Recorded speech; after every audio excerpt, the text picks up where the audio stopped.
all of you. And it's so good to be back again. Hallelujah. First of all, an apology from my side for changing the dates all of a sudden. I've never done it in my life. But it so happened that when I was in Australia, especially on the second last night, what we experienced was the move of the Holy Spirit so strong that I did not go home. I was on the street up to 2:30 in the morning, crying and saying, God, I don't want to leave this place.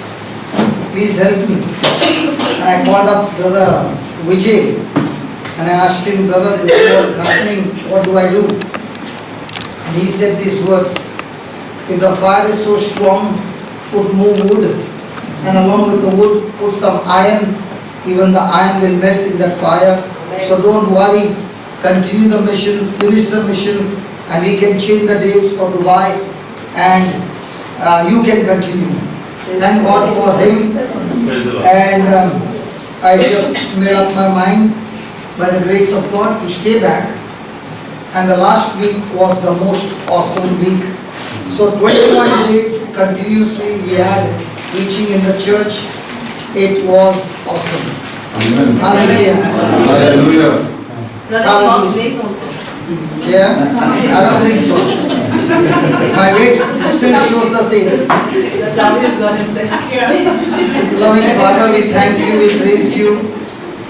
Lord, you have got great and mighty plans for each one of us. Each one of us have been called by you, chosen by you for a purpose. And this evening, Lord, there are so many who have come from work directly. It's so difficult, but yet they want to hear from you. Lord, where else can we go? For you have words of wisdom. Tonight, O Lord, as you speak to our heart, let your word become flesh in us, that we may know the riches of your call and the purpose that you have in our life, so that we too, like the apostles, will run the race to the finishing line and finish the mission, the assignment that we have for our life. As this is a season of Christmas, each one longing to experience you in our heart. Oh Father, take us through the journey of the gospel and reveal to us the truths that will transform our lives. We ask you this in the glorious name of Jesus. Amen. So let's quickly go to Mark chapter 1. Mark chapter 1, 16 to 20. Mark chapter 1, 16 to 20. Now as Jesus walked by the Sea of Galilee, Jesus saw Simon and Andrew, his brother, casting a net into the sea, for they were fishers. And Jesus said to them, come you after me, and I will make you to become fishers of men. And straightway they forsook their nets and followed him. And when they had gone a little further from there, he saw James, the son of Zebedee, and John his brother, who also were in the ship, mending their nets. And straightway he called them, and they left their father Zebedee in the ship with the hired servants and went after them. The gospel of our Lord Jesus Christ. Praise you, Lord Jesus Christ. Hallelujah. Hallelujah. So here we see there are 4 people, and there is a difference between the 4 people. There are 2 people who were casting their nets that morning. Hallelujah. Hallelujah. And there were 2 others who had gone fishing the whole night, come back, and they were mending their nets. And Jesus calling them that morning after their hard night of fishing. Praise God. Hallelujah. Hallelujah. So here we find that the same Jesus is calling each one of us in this season of Christmas to come after Him and follow Him. Praise God. Praise God. So all that these people had in their mind was that I want to go and catch some fish so that when I catch this fish, I can take this fish to the market, sell it, make money and have some rest after the fishing. But praise God, that morning it does not say that they caught anything. Hallelujah. Hallelujah. And Jesus looking at them just spoke those words. And when He spoke those words, He invited them. He did not force them, but invited them to follow Him. And the same Jesus is inviting each one of us to follow Him. And what we find surprising is that all the 4 men who were in the boats, some casting out nets, but listening to the words of Jesus, left everything and followed Him. And there were 2 with their dad and the servants. And when Jesus said these words, they too followed Him. Praise God. And look at that words. Come you after me. Verse 17. 17. And Jesus said to them, come you after me, and I will make you to become fishers of men. I will make you. Not you will make yourself, but the Lord has taken the responsibility to make us become fishers of men. Praise God. Praise God. When Jesus called them, did they ever think that they were simple fishermen, illiterate, not learned, not educated, that they would make such an impact in this world that even after they are dead and gone, what they did is still continuing even today. Praise God. Peter became the author of the books that he wrote. John wrote 5 books. Praise God. Hallelujah. So these were the people who were simple, but they did not even know when Jesus was calling them the kind of stuff that God has put in their lives, which would impact that even after they are dead and gone, what they wrote, those letters, through those letters, the words that they have written of their experience with Jesus, when we renew our mind and agree to those words even today work wonders and miracles in our life. Hallelujah. Hallelujah. And that's what God is saying to us this evening, that He is in a mission to transform us into great fishers of men. Hello. Praise God. Hallelujah. When I look into my life, and if somebody has to ask me, how many fishes have you caught till so far? I'm talking about the souls. I can say in lakhs. And I don't know through the media how much.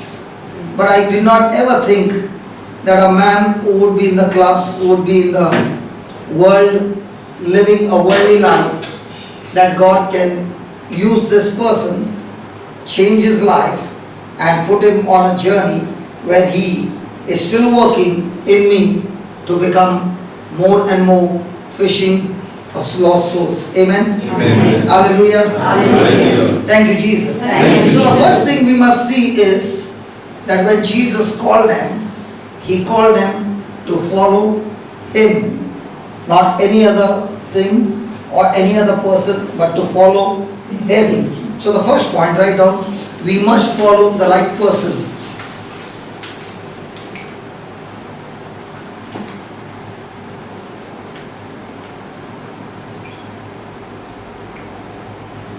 So anybody who want to become fishers of men, the first important thing that we must learn is that you must follow the right person. And who is that person? Jesus. There are times when we follow the preacher or we follow some human being. Okay? But very important is we must follow the Lord. Hallelujah. So the first thing that we see to follow the Lord, that they left everything to follow Him. Left everything to follow Him means they were ready to cling on to Him, to be conformed to His nature, to His example. Hallelujah. Hallelujah. Hallelujah. In other words, when He said, follow me, and they left everything, their intention was to follow Him means to learn from Him, to stay with Him, to journey with Him, to experience Him in their life. And Jesus taught them not in a classroom, but He taught them by the wayside, every day, experiencing different issues of life, different people in life, and they were there to see, watch, and learn from the Master how He dealt with people and solved their problems, and people's lives were changed. Hallelujah. Hallelujah. Hallelujah. Hallelujah. So in the same way, even today, that same Jesus is not dead, He's alive, and He's in our midst, and He speaks to us through His Word. And we can learn through His Word and apply His Word in our life. And this following Jesus is a relationship where He begins to chip you, He begins to chisel you, He begins to teach you. There is so much to unlearn and there is so much to learn. Hallelujah. Unlearn those things that we learned in this world and start learning from the Master the truth and apply it in our life. Amen? Amen. Hallelujah. Hallelujah. So the first thing that they were going after Jesus is, the first point is they left everything to follow Jesus. They left everything to follow Jesus. Do we leave everything or do we cling on to things which we are possessive of? Come on.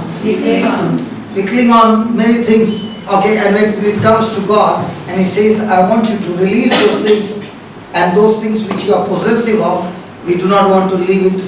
And that's where those things begin, or those people begin to become the gods of our life. Amen? Amen. Hallelujah. Hallelujah. The second thing that they did was they began to learn from Jesus.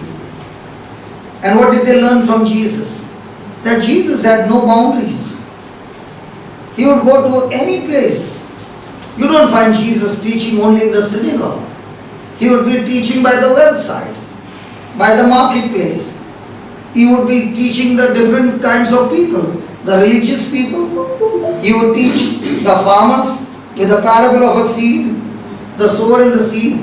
So Jesus' way of teaching was not only in the synagogue or only in the four walls.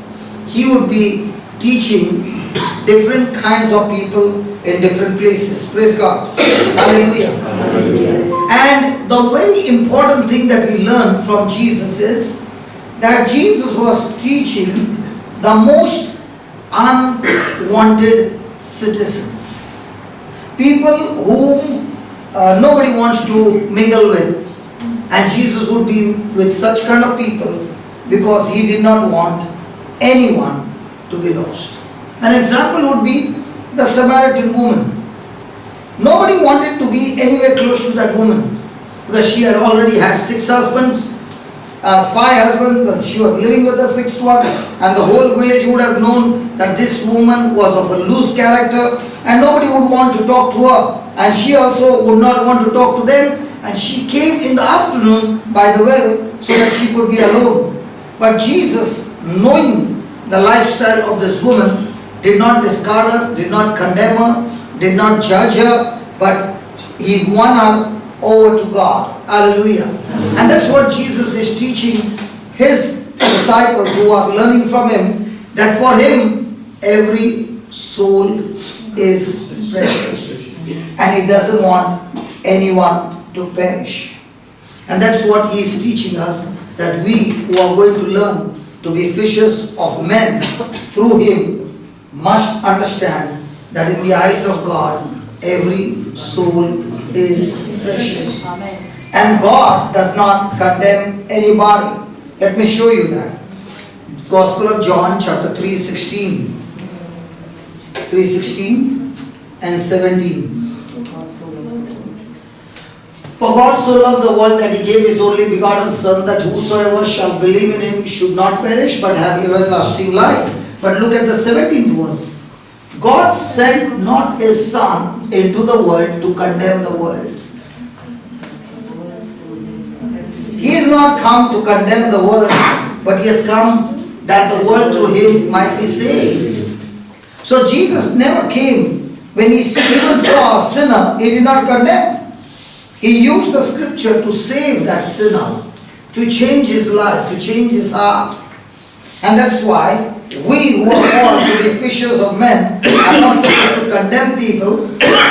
You know what was the difference between the Pharisees and Jesus? They both had the scriptures. The Pharisees also had the scriptures. Jesus also had the scriptures. The Pharisees used the scriptures to beat up people and punish them using scriptures. Jesus also had the scriptures. He used the scriptures not to beat them, but to save them. He used the scriptures to educate them, to make them repent, change their life with love, understanding, mercy, forgiveness, and change their lives. Amen. Now the question is, we who are learning the scriptures, do we go around condemning people, beating up people with scriptures, giving them guilt, or are we using scriptures to bring them to repentance with love? See, there are two kinds of preachers. Okay? There's one kind of preacher who says, if you don't change, you're going to hell. The scripture says those who do not believe and receive Jesus as their Lord God and Savior, the Bible says God did not send his Son to condemn the world. He sent the Son so that everyone who believes shall not perish but have eternal life. And if you don't give your life to Jesus, you're going to hell. Now, this person is receiving the gospel because he doesn't want to go to hell. Okay? Now my question to you is, when this kind of a gospel is preached, do you think the person will have a relationship with Jesus? First one. Second one, this preacher preaches the love and the unconditional love and the unconditional depth of his relationship to save you, and his mercy and his faithfulness and his grace that he wants to pour in you, the kind of love that Jesus shed his blood and died for you, and all about love and love and love. And this person, understanding what Jesus has done for him, gives his life to Jesus. Which one, the two gospels are preached about Jesus. Which one will have a relationship with Jesus, and which one will have a fear of Jesus? The one is giving you honey, the other one is giving you vinegar. Which one will draw a person to Jesus? There are many who preach Jesus with vinegar. These people will never ever grow in relationship with Jesus. But there are many who preach the intensity of love of Jesus. And when a person begins to experience that love, the person is saying, nothing matters in my life from now on. It is only Jesus, and Jesus the center of my life. Amen. I am not seeking anybody's love anymore. Not even my spouse, not even my parents, not even my children, because the true love that comes is coming from Jesus. My job is to receive Jesus' love and pour this love into those around me, not expecting any love from anybody. Because when you experience Jesus' love, now you're not interested in anybody's love. Now you're only interested in giving love to others. Hallelujah. Hallelujah. When you become Jesus is loving, when Jesus is the lover, you are the loving, I promise you, You will never want to be a lovey when it comes to other people's life. You always want to be a lover. A lover is the one who gives. A lovey is the one who receives. So when you become a Christian, means you are so addicted in a relationship with Jesus that your horizontal relationship with others becomes extremely, extremely beautiful. If your vertical relationship is not right, then your horizontal relationship will never be right, because now you are seeking love from others. Hallelujah. Hallelujah. Thank you, Jesus. So we also see that same Jesus in Mark 1, okay, the same Jesus is experiencing a leper coming to him. Now in those days, a leper was unclean and nobody would ever go anywhere close to the leper. And this leper comes and asks Jesus, Lord, if it is your will, then you can heal me. And Jesus not only stretched out his hand, he touched him and healed him of leprosy. The most rejected people. Now, leprosy also stand because in the Old Testament, it was a condemnation or a wrath of God or the anger of God on a person living a sinful life. For example, Miriam spoke against Moses, and the Bible says she became leprous the very next moment. It was God's judgment on her. Praise God. So even the person, leprosy is a physical sickness, but the root was sinful. Hallelujah.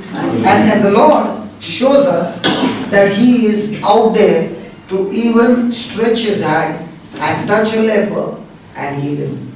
So for Jesus, He does not want anyone to get lost. Hallelujah. Again in Mark 5, we see that Jesus, after a wonderful session of calming the storm, He's gone to the other side, and there comes a man with a demonic spirit. Okay? And this man with a demonic spirit comes to attack Jesus. But then when he comes close, the demons begin to realize he is not just a human being, he is full of God. And they say, you, Jesus the Son of God. Hallelujah. Now, for one man who did not even know Jesus, on the other side of the shore, Jesus makes a journey to cross the whole sea to come to the other side of the shore, deliver this man completely, and go back, return on a journey. He loves even those who are afflicted by evil spirits. He does not discard those with evil spirits, but He goes out of His way, touching their lives and setting the captives free. Can we give the Lord a big hand for that? Hallelujah. We also find a woman who has been caught up in adultery. And there the Pharisees come and they say, according to the law, this woman was caught up in a very act of adultery, and according to the law, she should be stoned to death. But here Jesus finds a way to save this woman. And when He says, if there is anyone who has not sinned, you take the first stone and cast her to her. The Bible says, when Jesus said these words, the elders left first. They threw their stones down and they left. And by the time Jesus looked up, everybody was gone. And this woman was all alone. And He said, where are those people who came to stone you to death? Where are they who came to condemn you? And she said, no one is there.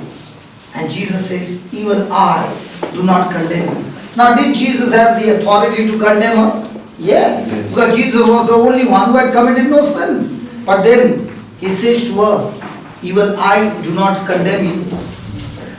Go and sin no more. So here we find Jesus does not want even the worst of the worst sinful lady to be lost so that she goes to heaven. Hallelujah. Hallelujah. Hallelujah. We also see amazing thing in Mark 7 about a Gentile woman whose daughter has got a demonic spirit. And she begins to come and ask Jesus for help. And Jesus even says, how can I give the food of the children to the dogs? Now this woman even then says, even a dog eats the crumbs that falls from the table. And Jesus, looking at her faith, says, go in peace. Your faith has delivered your baby. So Jesus goes out of the way to even touch the Gentiles. Hallelujah. Hallelujah. Hallelujah. Hallelujah. So what did these disciples learn? What did they learn? When they were following Jesus, they learned a very beautiful lesson. That for Jesus, the boundaries were not the four walls. He would have conversation with anybody whom the society would not even accept, or the society would point finger and reject. He went after them to save them, to love them, and to bring them into the kingdom. And that's what that same Jesus is saying in this Christmas season, that we too, as His followers, are not caught up in the four walls of a building, but we too have to go around finding the lost in different aspects of life and touch their lives and bring them to the Lord. Amen? Amen. Can we give the Lord a big hand for that? Hallelujah. So are we supposed to be in the four walls? Come on, fishers of men. No. Our real season is, when the Lord touched me, I learned a very good lesson, what the Lord taught me. He said, when you come to church, it's like you come to a service station and fill in the petrol. Whatever is preached, you listen to it, you write down the notes, then you go back, study them, and see that what you have received, go and give it to somebody who is in trouble. So I would go once a week or twice a week, traveling 45 kilometers from my place to Chembur, where Father Joseph used to be preaching, listen to the word, and see to it that before I reach home, I have given the same message to somebody else. And the more and more I would give that message to somebody else, the more and more the word changed my life. I did not change my life, the word changed my life. Hallelujah. Hallelujah. I know a person who used to drink and take very, very powerful sleeping pills. So one day I asked him, what made you leave alcohol and the sleeping pills? He said, I never left sleeping pills. I never left alcohol. I said, what do you mean? You still drink and you still take the pills? He said, no. Then you left it. He said, no, I did not leave. Even till today I did not leave. I said, what do you mean? He said, when I began to feed the word and the word entered me, the word was Jesus. When He became the center of my life, the spirits in me left me. Amen. I did not leave alcohol. Alcohol left me. Hallelujah. Hallelujah. There's a big difference. I left alcohol, and because of the word, alcohol left me. Hallelujah. Hallelujah. Thank you, Jesus. Thank you, Jesus. So the first one is they left everything to follow Jesus. Second thing, they learned. And what they learned, they were being taught by Jesus for 3.5 years, so that what they learned, they would do the same. Hallelujah. Hallelujah. And the third thing, Jesus taught them this truth that every life matters to God. That every life matters to God. So for Jesus, every soul was important. Yes. Did He see their skin color? No. Did He see their background? No. Did He see what culture he was from? Come on. Did He see what profession? No. For Him, every person is important and every soul is precious. And that's what He is saying to each one of us. Might be you are working in a company And that's the place where there are so many who are suffering. And those people's soul is locked up in you. And you are the laborer. Praise God. You are the one who is supposed to share the gospel. I'm not saying go and put the trigger on your forehead and start preaching. No. Like when I said to Father that I want to be in the chapel and serve here, he said, no, you go and find a job. So I asked him, if I find a job, that means I'm not supposed to do God's work? He said, you will be able to do God's work better if you are working rather than in the chapel. I said, what do you mean? He said, because in the workplace, you will be challenged to submit to God's word. In the workplace, you are surrounded by wolves and you are the sheep. If you are with the sheep, you don't learn anything. But if you are surrounded with the wolves, then you as a sheep will learn to depend on the Lord, who will help you to convert those wolves into sheep. Amen. Hallelujah. So I like that. And I said, so what do? I preach. He said, no, you don't preach. Let your actions attract them to ask you, how come you are so different? And that's the time I introduced Jesus to them. Amen. So I learned the gospel among the wolves. Hallelujah. Hallelujah. So many a times people want to do full-time ministry and they want to get out of wolves and be with the sheep. And then they find life becomes boring. Because when you're among the wolves, there is always an adventure. There's always a thrill. Because what looks like the wolf will kill you, suddenly you find the Lord show up and his light begins to shine and that same wolf now begins to do amen, amen. Hallelujah. He has become a sheep. Praise God. Who changed him? My Lord changed him. Whom did he use? You and me. That same Jesus who was crucified and rose again dwells in you and me. And he's saying, are you willing to give your body for him so that he can work through you? First of all in you and then in you, through you to save other souls. Praise God. Hallelujah. Thank you, Jesus.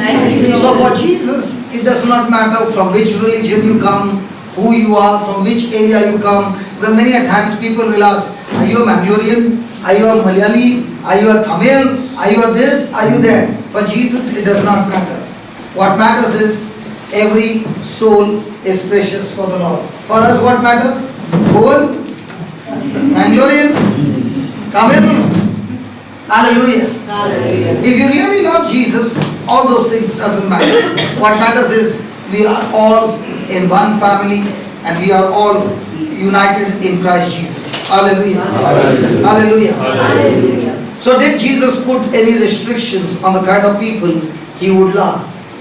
No. What about us? Do we have restrictions when it comes to loving people?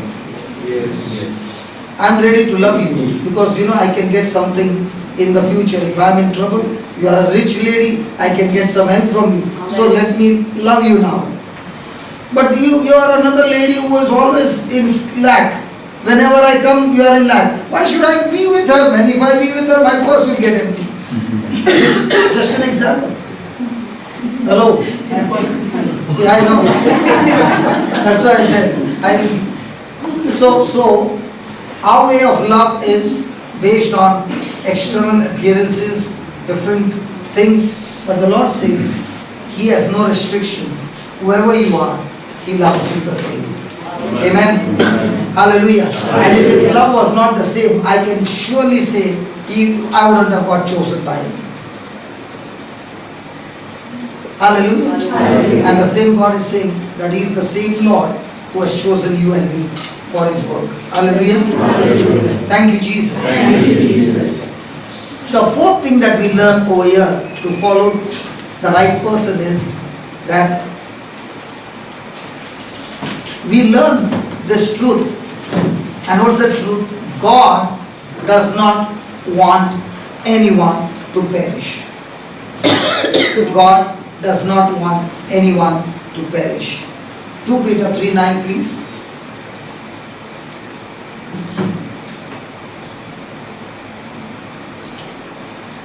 God does not want anyone to perish. Now, many a times people say, hey, isn't that Lord saying, I am coming again? Okay, He said during that time of the apostles, and they were waiting for the Lord to come back, and there would be a rapture, right? They were waiting and waiting, and they died, and there was no rapture. And do you know 2000 years have come and gone, and when is the Lord coming? Now here is what He is giving us an answer. Why is God delaying of His coming? Because when He's coming to judge the living and the dead. This time He is no longer coming as a Lamb of God. The last time He came with mercy. This time He is not coming with mercy. This time He is coming as a Lion of Judah. Praise God. This time He is coming to judge the living and the dead. There is no mercy. This time all those who have accepted Him will be raptured.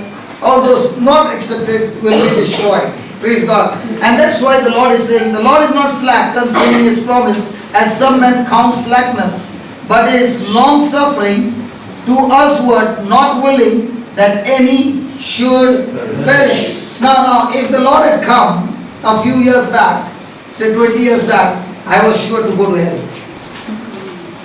Thank God, He delayed. Hello? So why is God delaying?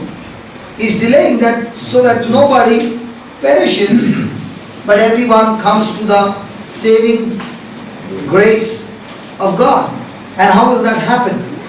When you and I go and share the gospel. I thank God for the person who led me to Christ, who brought me to the place where the word of God was being preached. This person did not preach, but thank God this person picked me up from home and brought me to the house of God. If she wouldn't have come, I would have got perished.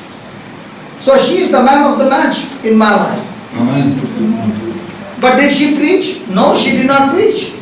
But she had such a powerful impact that when she took me there, it changed my future. Hallelujah. Hallelujah. Thank you, Jesus. Thank you, Jesus. Luke chapter 19:10.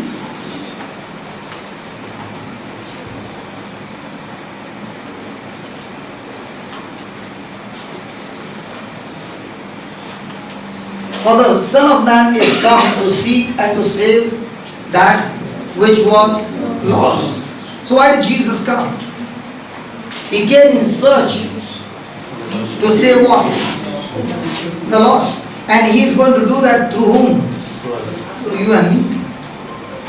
Hallelujah. See, most of the time we believe that God is going to do marvelous things in our life. If you look into the Bible, God never moves until man cooperates with Him.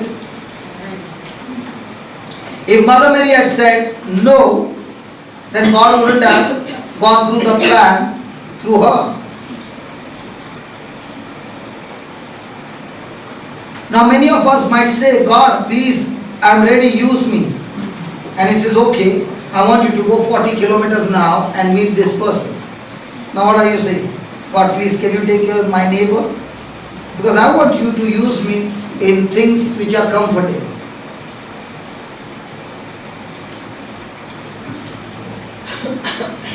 I remember an incident, cold winter night. Okay?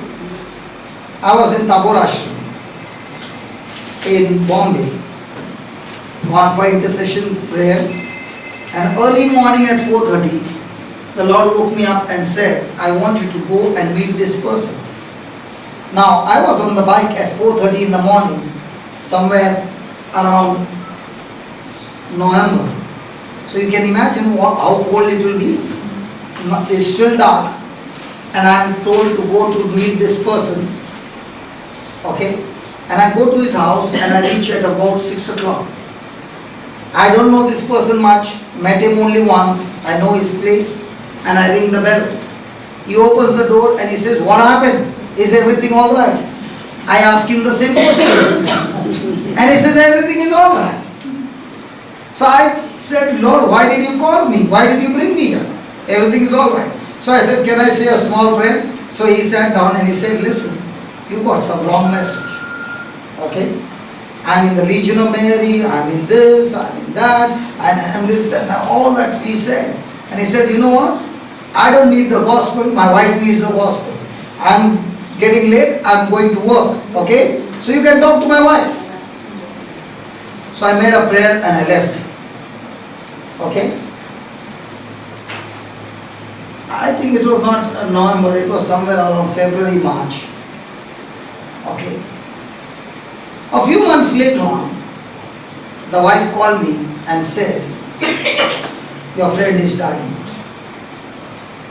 You are struck with an incurable disease.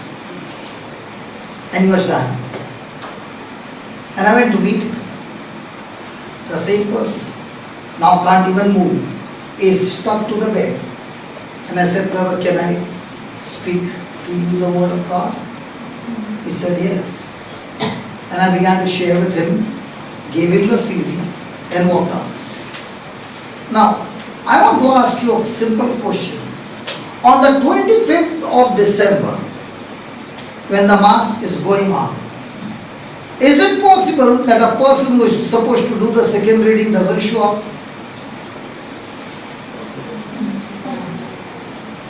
And when he doesn't show up, nobody realized that he's not there.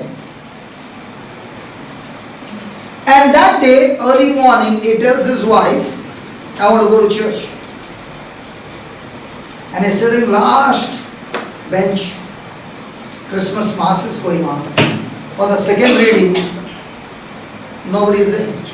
And the priest looks around. The person concerned has not come. And he looks at this brother sitting right behind, calls out his name and says, come and do the second reading. Now when he gets up, he can barely walk.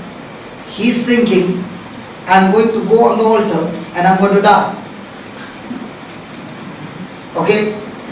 So he is preparing himself for death and he's walking there. And then he starts doing the reading. And he's a good singer. He sings the Hallelujah. And when he sings the Hallelujah, the power of God comes upon him and he gets completely healed. Amen. Okay? I don't know anything, this incident. I'm preaching in Goa, in one church. And there's a man with short pant, with bread and eggs in his hand, suddenly show up. And who is that person?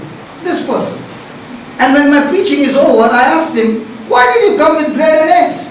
He said, I was passing by, I heard your voice and I knew that's my brother's voice. And I came inside the church to see who it is. It was you. And that's the time he shared with me what had happened. Amen. Hallelujah. That's when I began to know, okay. Then I asked him, now what are you doing? He's saying, brother, now nobody knows what I'm doing. I take my guitar and I go to the cancer place, HIV place, broken orphanages and all that. And I sing the songs, I preach the gospel. Now I have no titles. I am on the street doing the Lord's work because I found the real fishes are outside, not in the building. Hallelujah.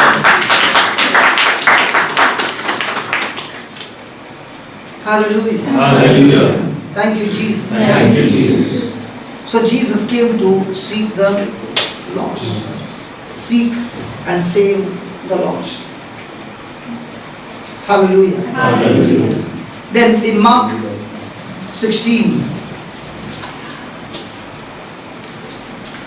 and verse number 15.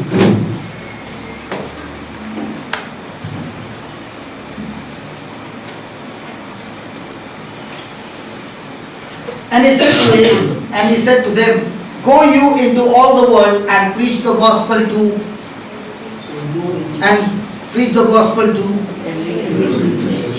So what did they learn from Jesus? Are they supposed to preach everywhere? Are they supposed to preach to everyone? Hello? Yes. So following Jesus, they learned that for God, the gospel preaching is so very important because it is through the gospel souls are saved. A question to all of us. We come for these meetings.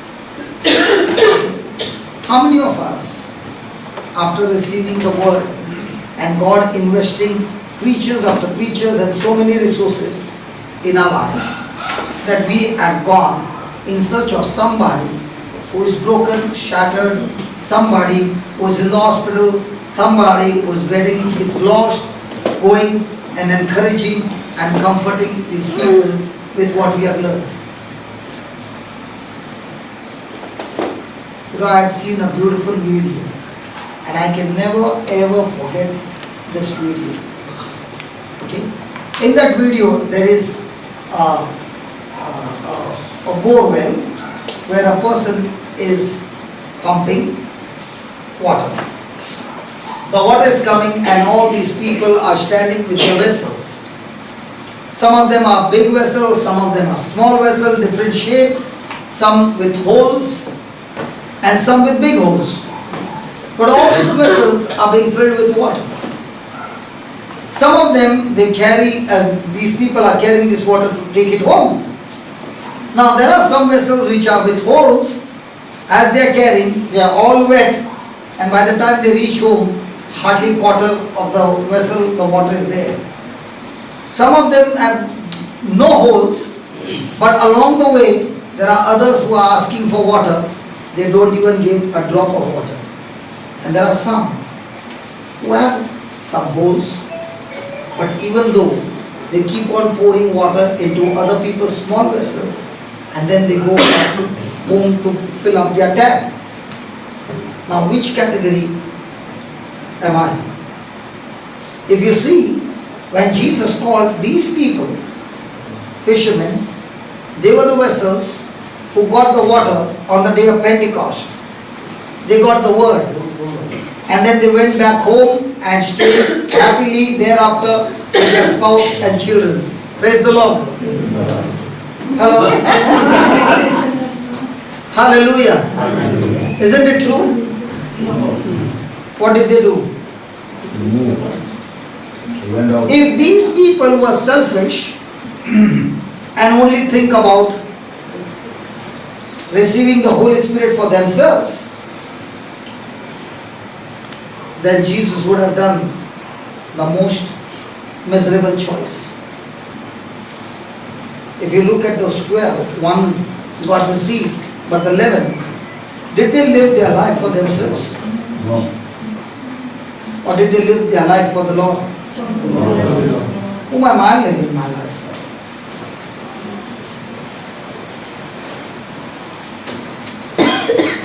How many preachers does God have to send in your life till the last breath comes and now they are singing, coming home, never more to roam? And the Lord is going to ask you, I filled your vessel with so much of water, with so much of teachings. And there were people out there who were suffering. Did you go and lead them to me? What would you answer me? Do you know why I come? I come only for one reason. That what God has poured in me, if I can pour into you, and you can go and pour into somebody else's life, praise God. That's the best love offering you can offer. Amen. That's why we do not have any collection. But do you know what we have? Collection of souls. I was there for 21 days in Australia, and today they sent me a message. These people got together in a restaurant and they went and spoke to the restaurant owner. He was so touched that he said, okay, I will shut down my restaurant this evening and you can call all your friends and let's have a restaurant meeting. Hallelujah. Okay? And they had a restaurant gospel preaching, and the owner was crying like a baby when he accepted Christ. Amen. The customers who came there who did not know, they were also sitting and they also got the gospel. Amen. And I said, God, the fire is burning. Praise God. There's so much of joy in these 21 days. 6,000 CDs were distributed. Hallelujah. 1,000 books were distributed. There was no stock. And by the time the next year, there are 8,000 CDs going, 10,000 books going to Australia. Hallelujah. And I want to tell you, the next year, so many doors have opened up. Singapore is opened up, Indonesia is opened up, Philippines is opened up, Hungary is opened up, Romania is opened up, Latin America is opened up. They are all calling, and all that why? After watching the YouTube. Praise the Lord. Hallelujah. So if one person can make such an impact, why not we all? Because we have never understood the kind of power that God has put in our lives. And that's why the first thing that they had to learn was to follow the right person. Because he has taken the responsibility to make us fishers, not us. He is the one who will teach us. Hallelujah. Hallelujah. He is the one who is taking the responsibility. And all that we have to do is follow him. Follow his word. And that's the real Christmas. I was telling in Goa, the definition of Christmas is a son not found at home. Beautiful definition the Lord gave me last year when I had a time when my family was not with me. I was all alone and I was depressed because this was the first Christmas that I would be without my family. And the Lord said, you know what? The real meaning of the word Christmas is son is not found at home. The son who was supposed to be at home in heaven, knowing what is happening on this planet earth and the whole human race being lost in sin and destined to go to hell. Like Star Trek. How many of you have seen Star Trek? Serials. There's a spaceship going to different planets to save the planet. In the same way, Jesus travels from heaven.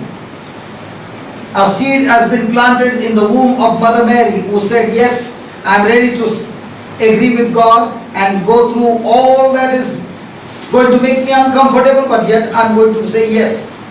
And the day this seed became flesh and came out of the womb and was delivered and was born, that was the time this space shuttle landed on this planet Earth.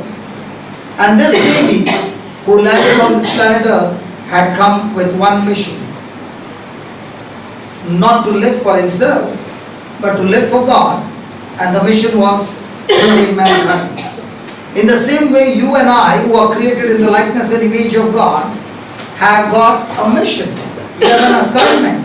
But the problem is, our mission is I, my family, my spouse, and my children. Happy Christmas. For Christmas, what have you planned, Brother Vijay? To bring a turkey? Roast a turkey, put some candles, all the family members get together, everybody with a knife and a fork, and then they put it inside the breast of the turkey, each one taking a bite and saying, Merry Christmas. Amen. You are not there for that. Did you hear anybody saying Amen? No, No, because everybody is quiet. I wanted to say something more. Let thy will be done. Hallelujah. Hallelujah. So what's the real meaning of the word Christmas? The real meaning of the word Christmas is the person has made a choice to follow Christ. His mission. You know, many a times I remember, it comes to my mind when we were having, when I was in school, we used to have that 400 meters relay, the baton, okay. So one runner runs and gives the baton to the other one, and then to the other one, and the last fellow runs to the finishing line. The others were the 4 runners. They have run their race and given the baton to us. And for us, God has made it very easy. Yesterday I was in Bangalore. Today I am in Dubai. Imagine St. Paul making a plan to come from Bangalore to Dubai. How many months it would have taken? Now what I am speaking is going worldwide. God has given us so much of advantage, so much of things at our disposal. Today the gospel should have been more effective than those days. So they were doing it manually, going from place to place, facing so much of hardship, and yet they carried the gospel. But today what has happened? As years have gone by, the world has taught us how much can you become selfish. The gospel teaches us to be selfless, and the world teaches us how much can you be selfish. So if I am coming for anything to serve anybody, the first thing will be, what's my benefit? And if there is no benefit, I don't want to come. Hallelujah. Hallelujah. But when you look at Jesus, what was his benefit? There was no benefit. In fact, he had to suffer, face humiliation, insult, physical torture, spiritual torture, being separated from his Father, when he would be made sin, and yet, for the love that he has for us, he takes the place on the cross. Now, we who love Jesus, whom are we following? Do we follow Jesus or do we follow his blessings? Now, I'll tell you honestly, I started with following his healing or blessing. But when I got that, I could have changed. I could have said, thank you Jesus, you have healed me and blessed me. You know, most of the time, brother, sorry to say that, brother Vijay, most of the time when you hear testimonies, how many people come and share, I was suffering from this sickness and that sickness, I was jobless, I was this. But how many people are saying, my life was miserable and my life got changed and I brought so many lost into the kingdom of God. Amen. Yes. What is our testimony, you know?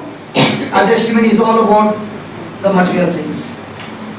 The real testimony is when a person comes and shares, I was living such a bad life, God not only changed my life, but today God is using me to bring so many into the kingdom.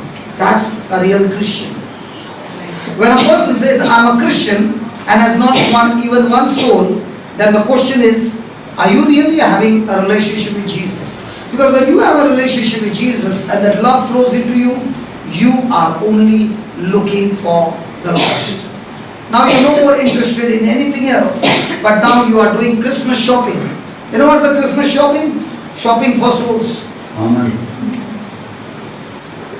We go for Christmas shopping, shopping for beautiful dresses. Actually speaking, shopping is shopping for souls. Hallelujah. I remember the sister Tanya. They were going during the Christmas time on the streets. And there are people in Australia who are living on the streets and they are very dangerous people. You see, nobody goes anywhere close to them. Because they can be really, really nasty and even kill you. And most of them are in drugs and all this. So during the Christmas time, they went around giving Christmas gifts of woolen clothing, warm clothing and all this. So when she went and met a person, this man, when she said, Merry Christmas, he said, not Merry Christmas, I hate Christmas. And all this. So this lady goes and straight away hugs him and says, Jesus loves you. And this man on the street is totally surprised with the gesture. And then she begins to talk to him. And he pours out his heart. And she talks to him. By the time the conversation is over, he has given his life to Jesus. Now listen to this. 1 week later on the TV screen, she can find that this man is dead, murdered. Okay? And she begins to weep and cry and cry. And she says, God, I'm so glad that this soul could make it to heaven because he accepted you 1 week before his death. Amen. Amen. That's Christmas shopping. Ask your neighbor, when was the last time you went for Christmas shopping? I can't ask brother Vijay because every Friday I'm asking the wrong place. Every Friday you all go to the labor camp, you all go to so many places. What's that? Christmas shopping. God bless you, brother, for so many branches in your ministry. And that is real Christmas. That's why Jesus said, whatever you have done to the least of my creature, you have done it to me. Didn't he say that? What did he say? Whatever you have done to the least of my brother. And who is his brother? The one who is naked, the one who is hungry, the one who is homeless, the one who is sick, the one who is in the prison. Those are Jesus' brothers. But most of the time, whom do we want to do our best? For Jesus' brother or preacher? Nobody wants to talk. Oh, forget it. Come on, let's talk, man. Hey, come on, let's be honest. Brother, what do you think, Brother Vijay? Most of the time, people want to do for whom? For Jesus' brother or the preacher? He is also not. Hallelujah. Hallelujah. Thank you, Jesus. Thank you, Jesus. So this Christmas season, what are you going to do? Go for some Christmas shopping of souls? Come on. Yes. So when you follow the right person, he teaches you the right kind of shopping. He teaches you how to use his resources, not yours, his resources, which he has handed over to you as a custodian, just as a steward, how it can be used in the most profitable way for the kingdom. Because a day will come when he's going to take accounts of all the resources that we are using. Thank God for the silence in the class. Hallelujah. It's clearly given that he's going to take accounts. And then when he takes accounts, he's going to ask you, did you use my resources to build your kingdom or my kingdom?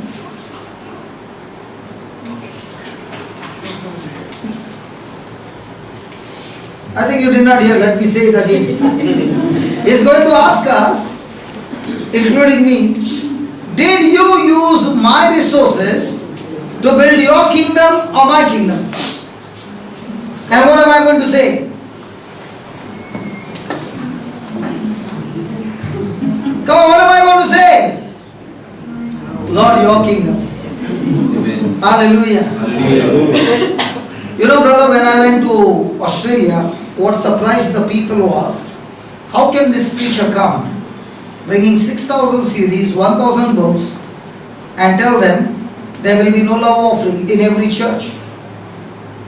In every church. And they were surprised. Because God wants to see how are you going to use the resources that comes into your hand to build up His kingdom. And when He sees that this person is using the resources to build His kingdom, the Lord says, when you are faithful in small matters, He will give you big matters. Amen. Amen. Praise the Lord. Praise God. Hallelujah. Okay. Hallelujah. Second thing. First thing was what?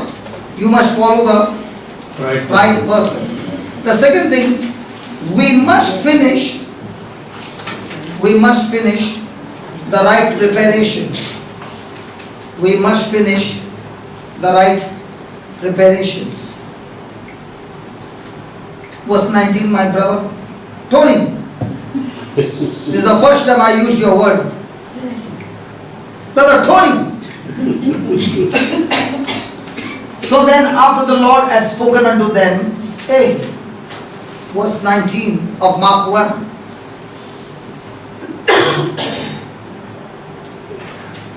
My mistake, I should have told you.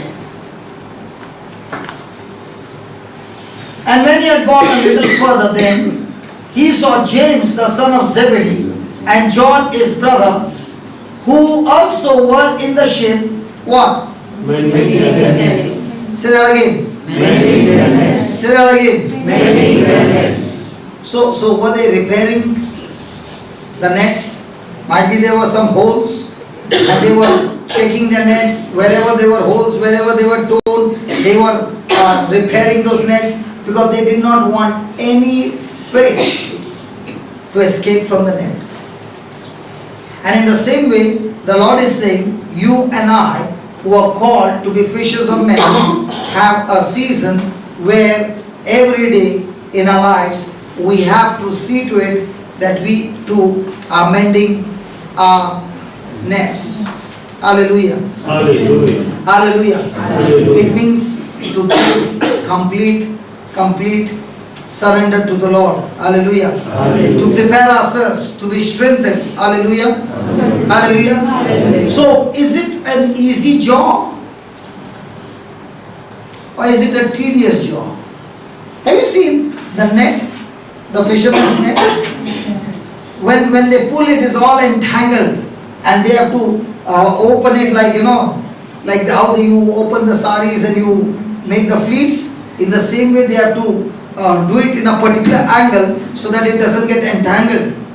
It's a tedious, busy job. And in the same way, God is saying that He is in a business where He wants our cooperation, where He wants to mend our nets, means a busy schedule with Him, where He is going to repair us because we are the nets. Hallelujah. Hallelujah. Hallelujah. Hallelujah. I think tomorrow I should preach on how to catch the fish. Hello. And I can guarantee you, when we learn this subject, how to catch the fish, you will have so many testimonies of the lost fish who are in the deep sea, never coming to church or never coming to the Lord. You are able to catch them using the net. Anybody interested tomorrow? Yes. Brother, can we learn that? How to catch the fish Yes. in a Christmas season? But it depends on population, kingfish.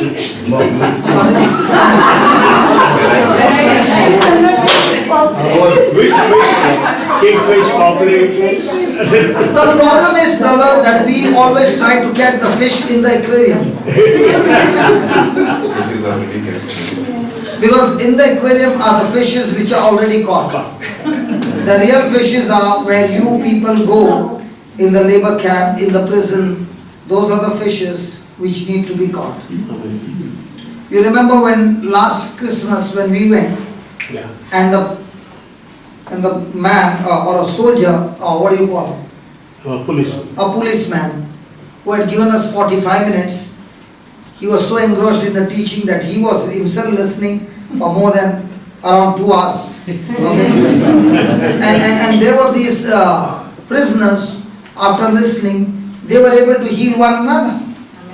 Okay? And he was watching all that. And what I heard from Brother Vijay was, one man began to speak like the woman with the issue of blood. What did he say? I am set free in the name of Jesus. And he would go on screaming every day. In the name of Jesus, I am free, I am out of this prison. And there was no need. After how many months he was set free? 3 months. In 3 months he was set free. And when he was set free, he doesn't even know why he was set free. Hallelujah. Hallelujah. So he had learned that day what was being preached. And he practiced. And the same thing happened in Goa as well. I was preaching in Goa to the prisoners, and I was teaching there, and they were all excited with the preaching of the gospel. And first only those who believed in Jesus came. When I went the next time, even the non-Christians came. And then we had a retreat, we had a live-in retreat for them. Do you know why a live-in retreat? Because they can't go out.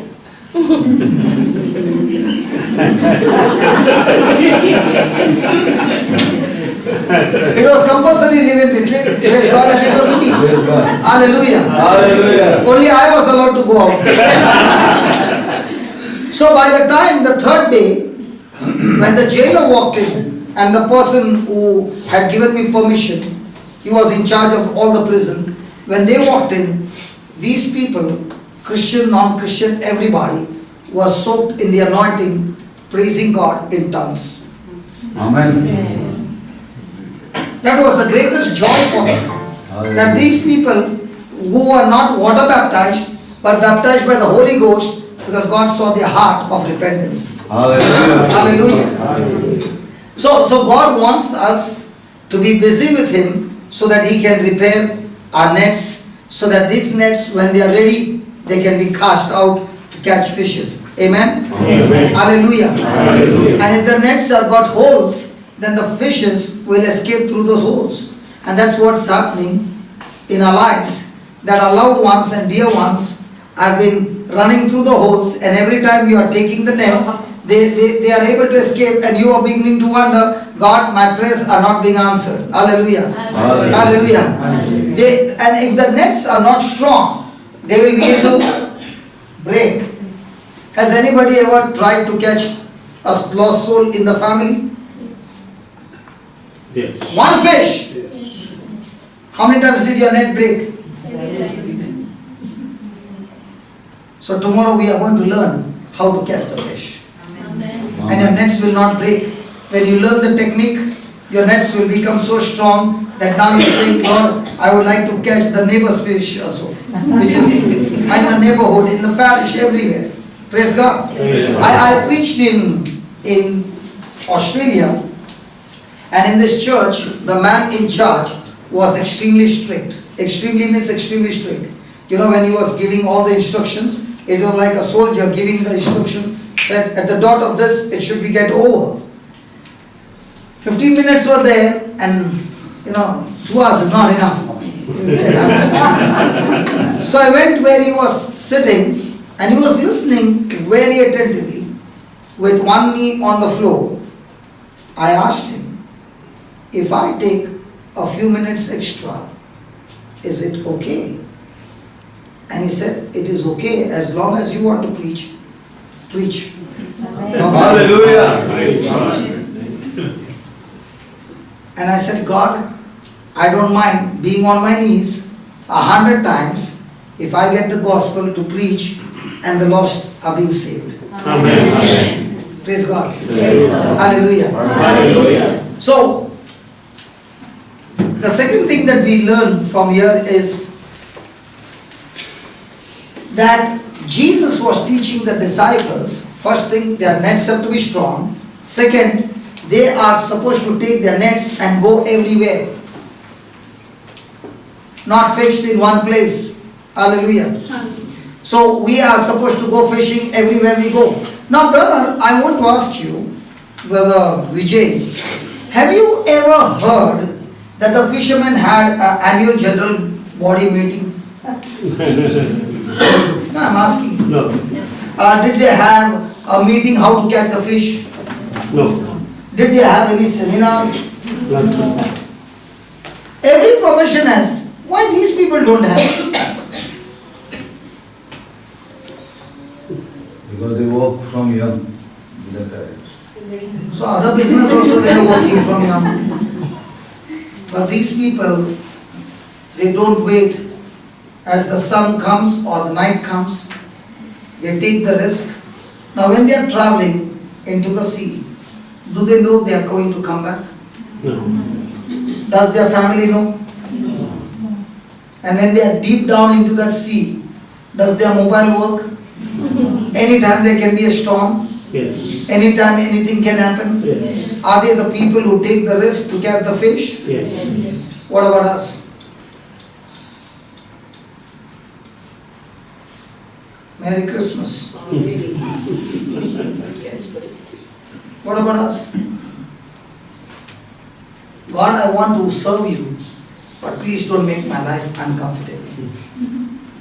Many people think coming to Christian life will become comfortable. No. Life will become more uncomfortable than before. So you mean to say, I'm going to go through suffering? Yeah, you will be going through terrible suffering. But the good news is, in the midst of this terrible suffering, He will teach you to overcome this suffering. Amen. He will teach you how to overcome and go through the storm and come out victorious. And that's why He said, in this world you will face tribulation, but you be of good cheer, for I have overcome the world. In other words, I have overcome the world for you, and when you stick to me, I'll teach you how you can also overcome tribulations in your life. Amen? Amen. Hallelujah. Hallelujah. Thank you, Jesus. Thank you, Jesus. So, was Jesus witnessing wherever He went? Did Jesus have a fixed place? Or was He going everywhere? Hallelujah. Hallelujah. Did He share the message everywhere He went? Yes. Now, did he use every opportunity to talk to someone? Yes. Yes. When I was coming from Melbourne to Malaysia, there was this lady who was sitting next to me. Normally I go to sleep. I had a good sleep and I looked at her and I began to introduce, and she said, I hate the charismatic. Hallelujah. Hallelujah. And it was a good conversation. Praise God. And we began to share, and by the time we got down, we became friends. Hallelujah. Hallelujah. And she said, please talk to my husband. He will be ready to help you, because I was landing, not in Malaysia, in Singapore, sorry. And she said, talk to my husband. He will surely do something to get you to Singapore so that the gospel can be preached. How did it start? How did she start? She did not like. So you never know who is sitting next to you. God has chosen to open a big door for you to catch a large amount of fish. So the gospel is not fixed inside the four walls. People who are all the time fighting to preach in the four walls, they cannot make much impact. But people who go out in the street, they catch the real fish. The real fish is not in the four walls. The real fish is out in the world. And we are supposed to go in the world. Now, in one of the beautiful things that we found now is that in Goa, I call them as a healing technicians. Just as you have got an X-ray technician, sonography technician, MRI technician, in the same way we got healing technicians. What is their job? They are all working. Their job is when somebody gets a message that such and such person is in such and such hospital. We get one call, okay? Now these people will decide who will go. And when they go there, they take their tools, equipments and everything with the CD, the books and the small, we have made a visiting card with some scriptures. And when they go to one person, they speak it so loudly that others are also saying, can you pray for me? Hallelujah. So by the time they have finished, they have spoken to every person in the world. Praise God. Hallelujah. Hallelujah. And they say 24 hours later on, if I don't come, one of my sister or brother will come and meet you. And they have seen amazing results. And now taking their numbers, they are ministering to them, and that's where their lives are being changed. Praise God. Hallelujah. The real gospel can be preached when somebody is in trouble. Amen. Amen. And you get troubled people all around. Hallelujah. Because only the gospel is the solution to their trouble. Money is not the solution. Job is not a solution. The gospel is the solution. Amen. The truth is the solution. Amen. And you and I have the truth. Hallelujah. Hallelujah. Thank you, Jesus. Thank you, Jesus. So, did Jesus use opportunity of when he was thirsty and a woman came by the well? Did he use that opportunity? Yes. So, in the same way, Jesus is saying, when our nets are strong, we are all the time looking for opportunities or making opportunities to touch people's life. Hallelujah. Hallelujah. When I was in Ireland, we learned, on a Saturday night, what they do is, some of the people who are volunteers, they will wear a green color fluorescent jacket, okay, and they will carry a lamp. Now that lamp is not a candle, it's an electronic candle, but it flickers, so from a distance it looks like a real candle. And they will go on the street, a man and a woman, meet the people on the street and say, the Blessed Sacrament is exposed, I only want you to come and light a candle. That's all. Okay? And they will invite these people from the street into the church. There are some who are extremely violent, some who are abusive, some who are giving bad words. Now when you encounter such people, it's an opportunity for us to pray for them. And when you have planted the seed in their lives, that seed will grow and save their soul. Those who come to church, praise God, that one gesture of a seed that is planted, we all pray together and lives are being touched. Amen. And this happens in that church on Saturday night. And where do you find people running to? The pub. The church is in one place and all around are pubs. So you get people over there. Hallelujah. Hallelujah. There are sometimes the person says, I would love to come, but I'm drunk, I cannot go in. Okay, if you can't go in, can I give you a candle? When you are sober, can you light this candle? Praise God. Giving them something to do as an act of faith. Amen. Asking God, after that, Lord, you take over. Praise God. I liked it. Praise. And I got one person who was very abusive, and he gave all the words not found in the dictionary. And after all the 20 minutes of listening, I told him, can I pray for you? And he said, what kind of a nut are you? I told you I hate you. Okay, I still said, okay, if you don't want me to pray for you, can you take this candle and light a candle? Jesus loves you.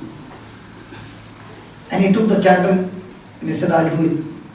Praise God. Hallelujah. There are many times you have to take all the garbage because there is so much of garbage inside. These people have been hurting. And when you, as a net, take all that garbage and you still say, I still love you. Amen. You can abuse me, you can insult me, you can even raise your hand, but I still love you. When you have got that frame of mind that you have already prepared yourself with that kind of a mindset, you are able to face the trial. Hallelujah. Praise God. Praise God. Hallelujah. Hallelujah. So did Jesus use the parable of a hunger, or when people were hungry, did he multiply the loaves? Yes. And through that miracle, did he lead them to himself? Come on. So we find that Jesus using different opportunities to lead people to himself, to the kingdom. In the same way, is it difficult to find people in trouble today? Hallelujah. Hallelujah. Hallelujah. So if we are very sensitive in our relationship with him, we can hear his voice and follow the Lord. Hallelujah. Hallelujah. Thank you, Jesus. Thank you, Jesus. The third thing we learn is it is a process. It is not a one-time following Jesus. It is a process. Praise God. And that's what Jesus is showing us in Acts 1:8.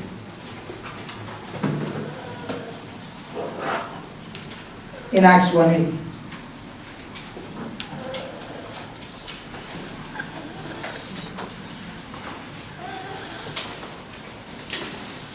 You shall be filled with, The Holy Spirit shall receive power. you shall be filled with. Now when you read the word power, it means love. That's why when this love came into the disciples, you never see them fighting for position or for anything. They are only filled with agape love, one-sided love. So when the Holy Ghost comes, he fills you with power. And when you is filled with power, what will you become? You will be witnesses. In other words, you will say, I was just like you, and even worse like you, was then you. And this power came into me through Jesus. I was a worse sinner. But when this power came, this power helped me to overcome sin in my life. This power made me walk in the right path. So when a person is casting out a net, that person's main focus is, how can I point the sinner to Jesus Christ? So actually speaking, in this process you find that we too, once upon a time, were lost. And we were also like beggars going to hell. But it was the mercy and grace of God that He forgave us, and even though we don't deserve, He gave us His Holy Spirit, He gave us His authority, He gave us a ministry. And now, that same person who was once upon a time lost, being filled with the Spirit of God, is begging to another sinner who is on his journey to hell to change his life and accept Christ so that he can also make it to the kingdom of God. Amen. Hallelujah. Hallelujah. Hallelujah. Hallelujah. Hallelujah. Hallelujah. So is it going to be a process? Yes. And in this process, when you have a focus that this is what God has called me for, to save souls. Okay. Now, let me show you a beautiful scripture so that you understand how can you lead people to Christ. Okay. Let's go to Romans 10. Tomorrow we'll learn again, but let's learn it today.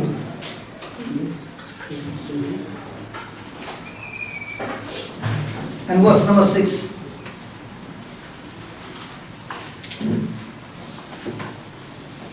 Can we read it?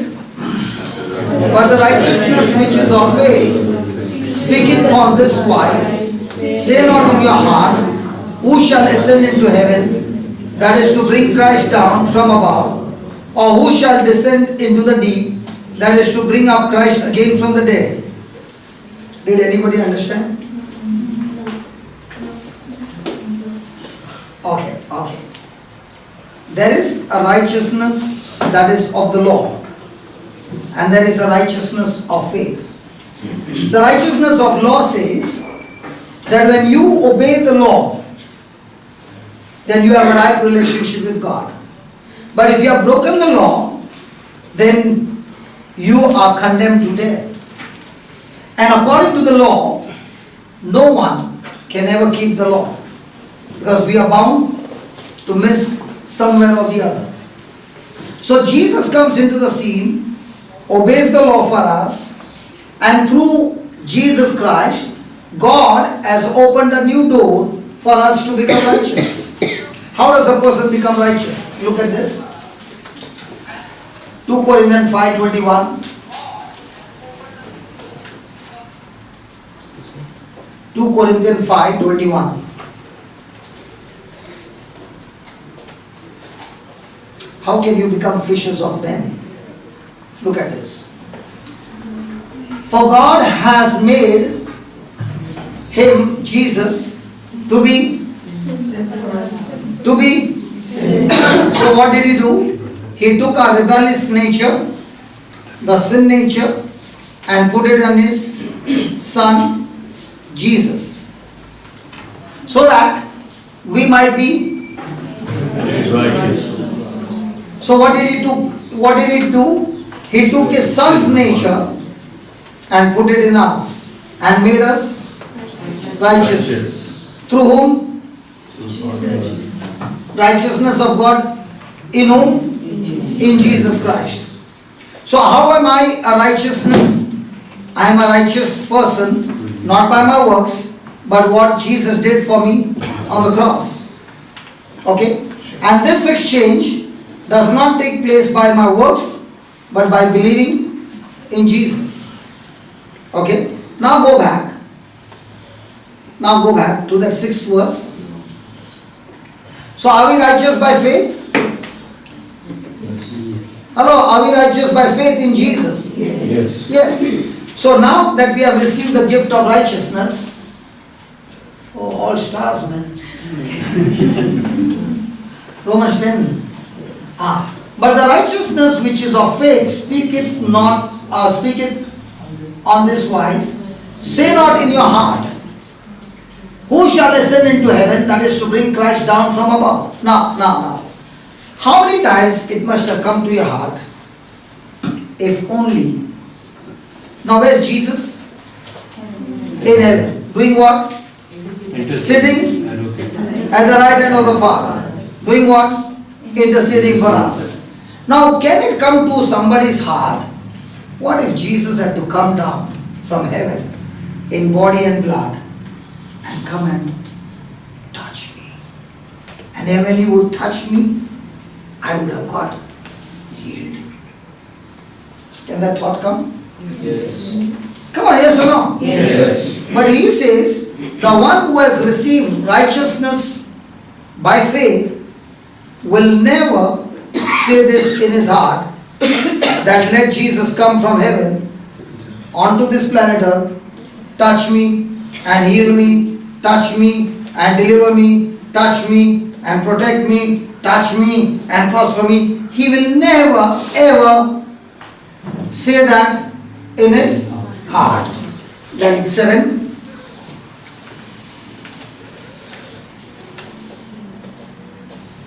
Tony. Tony. Tony. Tony. 7. Tony. Get ready. I want the 8th one, 9th one and the 10th one. Okay. Or who shall descend into the deep, that is to bring up Christ again from the dead? Or a person will say, what if Jesus reverses from the grave? He has gone back before the crucifixion. And that same Jesus who was in Galilee is right here in body, and he touches us. How many of us would be happy? All of us. But the person who believes by faith in Jesus, he will never say in his heart that I want Jesus in the body to come and touch me. Amen. And he gives us the reason why. Look at the next verse, 8th verse. But what does a person of righteousness of faith say? He says that the word is, hello, the word is, that is near you. In other words, he's saying, I don't need Jesus in body to be near me, to touch me, because when I have his word and that word became flesh, that word for me is Jesus by faith. Amen. Hallelujah. Are you following what I'm saying? Yes. Hello, are you following what I'm saying? Yes. The person who believes righteousness by faith, for that person, the word of God is Jesus. Hallelujah. That word of God is Jesus in the flesh.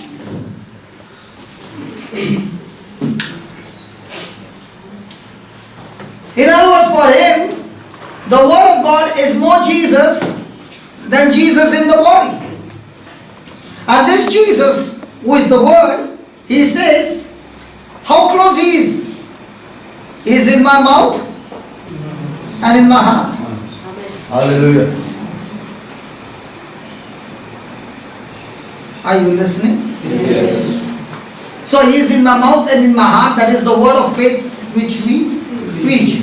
So where is the word of faith? Where is it first? Where is it first? Mouth or heart?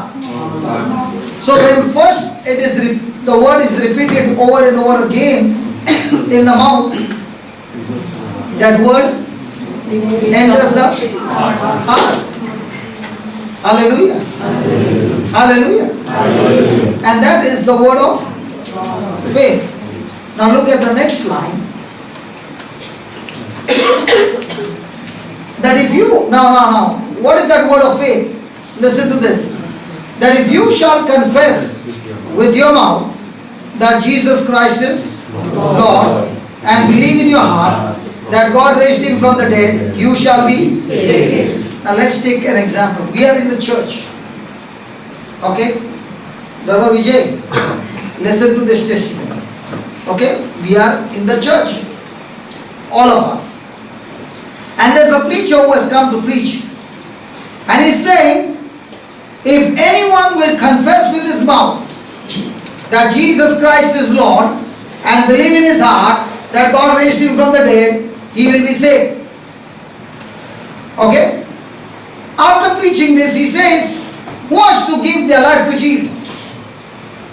And there is one drunkard man who is fallen out.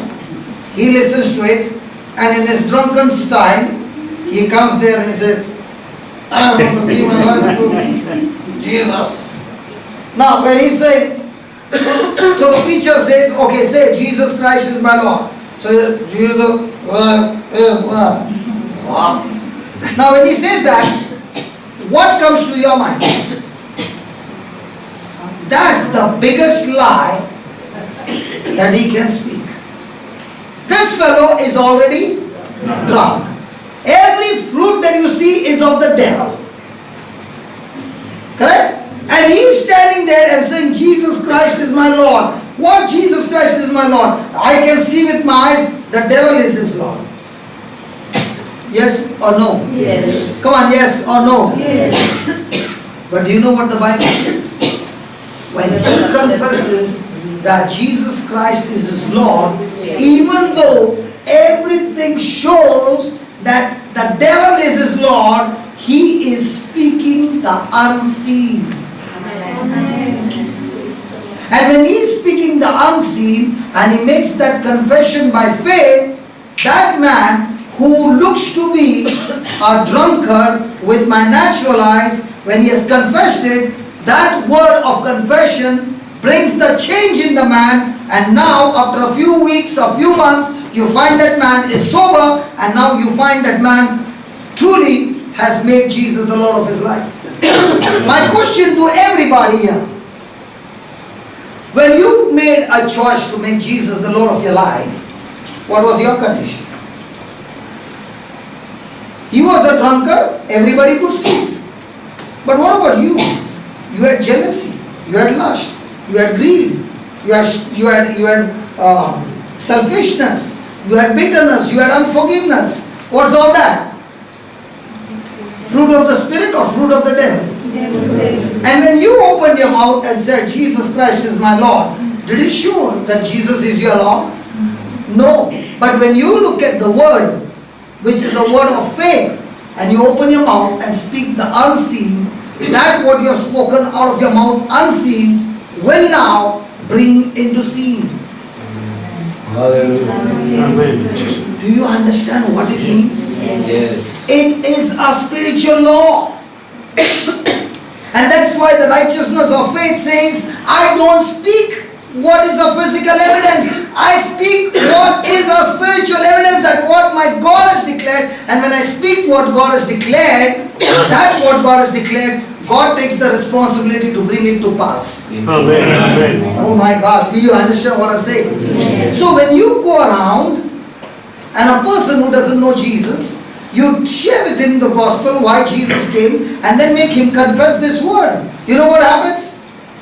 Even though he is living the works of the devil, and when he opens his mouth and says those words of confession activates the spiritual realm, and now God takes the responsibility to get him saved. Amen. So is it difficult? No. Hello, is it difficult? Come on, I'm asking you. So when you meet somebody and you explain to him how Jesus has touched your life, and now you're casting the net and saying, can you repeat these words? Oh Lord Jesus, I am a sinner, I have sinned against you, please forgive me. Okay? And Lord Jesus, I believe that you are the Son of the living God. You took my place on the cross and you died for me. And I thank you, Lord, that you shed your blood, and God, when you died, God raised you from the dead. And Lord, you said, when I confess and believe, I am saved. I thank you, Lord, that you are the Lord of my life. I belong to you, my life belongs to you, my future belongs to you. Amen. Lord, I thank you for your Holy Spirit in my life. Now, when he's speaking these words, that words that he spoke and the physical evidence, are they matching? It will be a big mismatch. But now what is this person saying? This person is not saying physical evidence. This person is saying what God has declared in his word, and he has made a choice to agree without changing his action. Now when he has spoken without changing his action, those words of faith will get the job done. Hallelujah. You know what we are saying? First you change, then you can make the Lord of your life. He says, no. The other way around. Even though you have not changed and you open your mouth and speak it by faith, that word will now make you, empower you to overcome your weaknesses. So when I see my life and I gave my life to Jesus, there were only demons in me. Every fruit was of the devil. But when I made that confession, when I accepted Jesus as my Lord God and Savior, and the Holy Ghost came, the process began. And after a few months, I found myself that I no longer have an urge to live my old life. It's completely changed. It's completely new. Praise God. So what do you need to do? Confess. You need to ask that person to confess these words.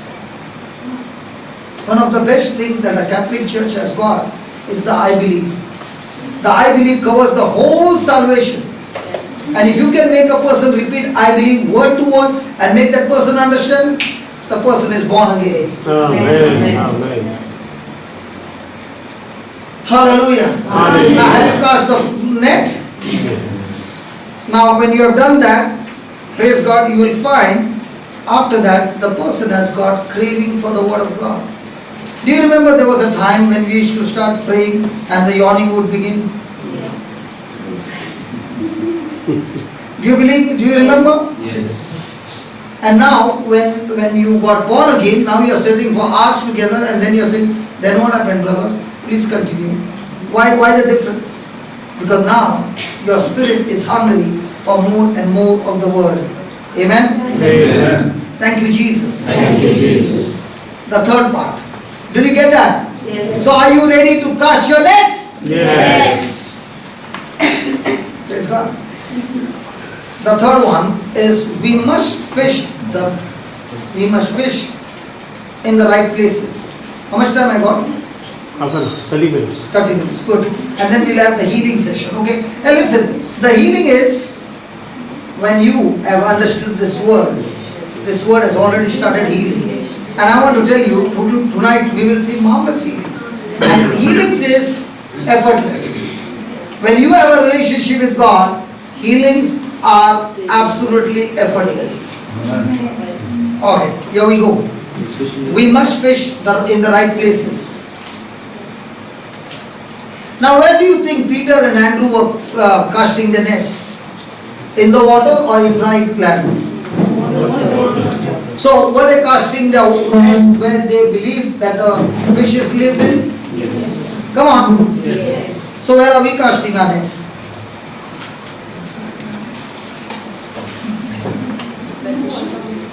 Where are the real fishes? In the four walls of the church? Outside. And where are we casting the nets?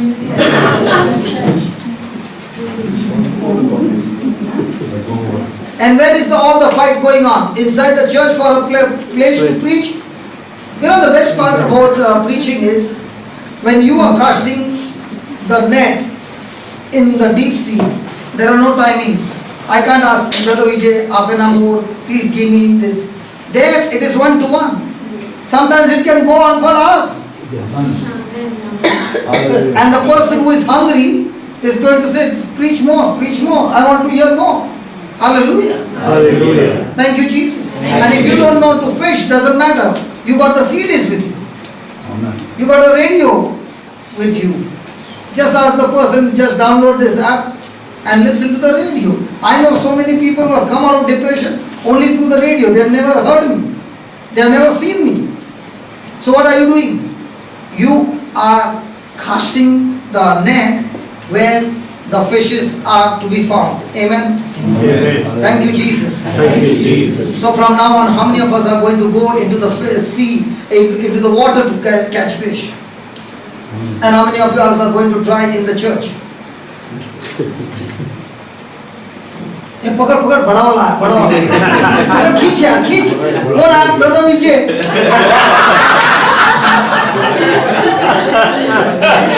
मार मार मार मार पकड़ पकड़ पकड़ brother William वही मच्छी को पकड़ते हैं हम लोग every week. I want to ask you a question. We are having such a wonderful session. How many of us come with a new fish when we come?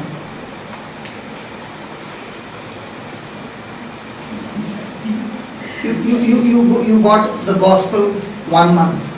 1 month. In 1 month, did you catch one fish and bring that person? And if that is not your attitude, I tell you, your life will still be miserable. Because what you make happen for others, God will make happen for you. Amen. But if you are not only interested in God make happen for me, he is saying, I am not going to touch a selfish person. The apostles were not selfish. They were selfless. Can you ask your neighbor, what's your ambition? Selfish or selfless?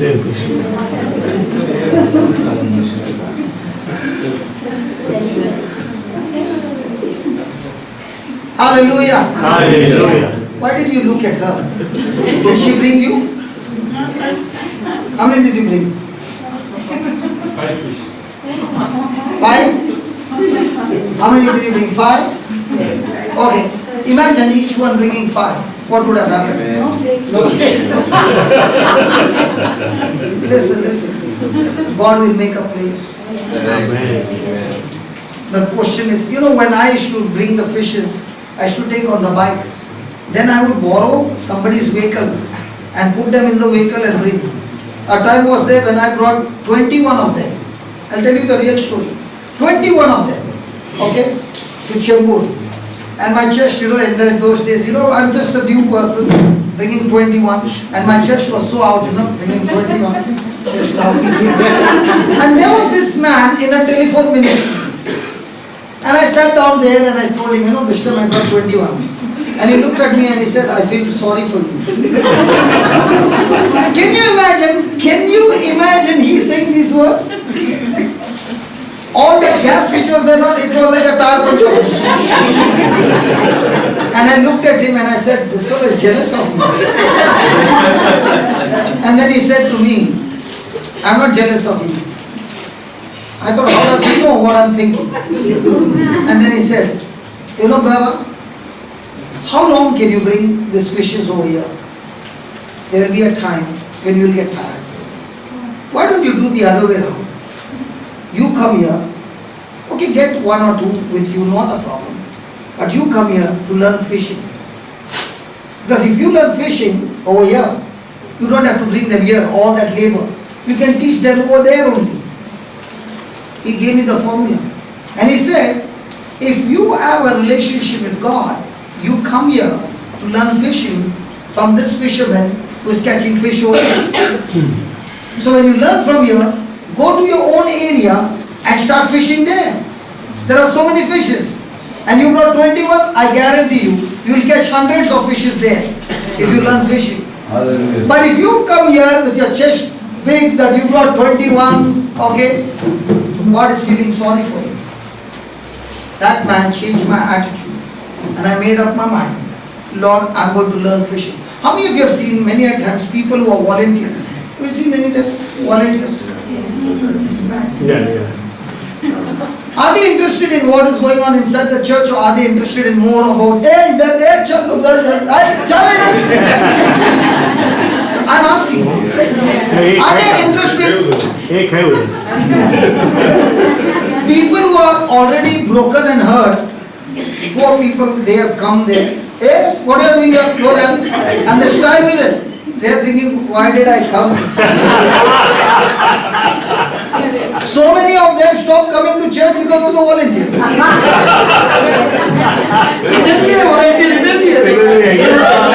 not pointing fingers to you. Please, I'm not pointing fingers. Volunteers are needed. But what I'm saying is the volunteer coming over there to do that job, but his focus is Jesus? And if his focus is not Jesus, when Andy Pitts came, we had a crowd of about 2,000 people. Okay. And there were about 60 volunteers. And I told them, no batches, nothing. But remember, when you are doing the volunteer work, you are doing it for Jesus. Nobody is going to watch over you, nobody is going to say anything. But see that you pay attention to what's going on over there, not only the people. Okay? And let nobody ever know that you are a volunteer. Do it with such love that people will listen to you and everything will go on smoothly. Now, we had a crowd of 2,000 people having lunch, snacks and all these things. Not easy. Okay? By the end of the whole 7 days, nobody knew who were the volunteers. Everything was going on so smoothly. Praise God. Praise God. Hallelujah. And I would always say, if you want to destroy anybody, give somebody a badge. Once the badge comes, I've got my position. I've got my authority, I've got my power. That fellow is gone from us. Hallelujah. Hallelujah. Thank you, Jesus. Thank you, Jesus. It was badge, eh? संभालना। वापस करेगा अपना चोर No. Listen. आज काम करेगा No. What I mean to say is, listen. Don't misunderstand. If these 2,000 people had come and there were no volunteers, do you think the work would have been done? We would be a chaos. But in all these things, everybody's attention was on the gospel that was being preached. Christ is the center. And in that, we are doing the work. At the same time, my attention is on what is being preached. Amen. Hallelujah. Hallelujah. Praise the Lord. Hallelujah.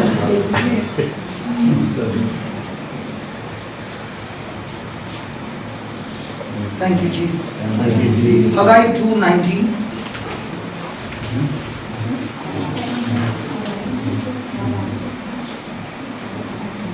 Right, 290.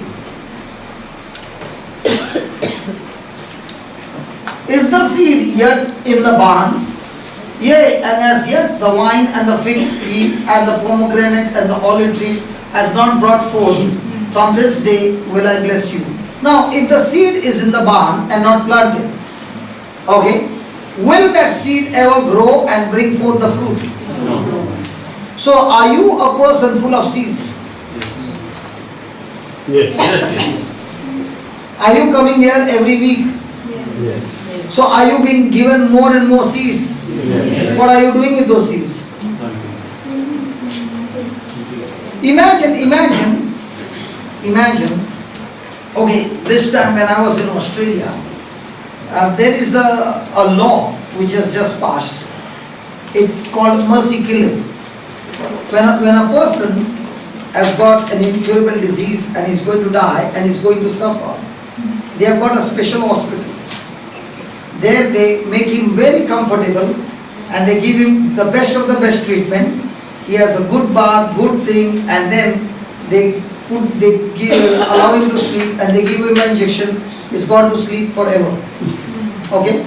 So there was this man who was there and he was after 2 days going to be put to sleep.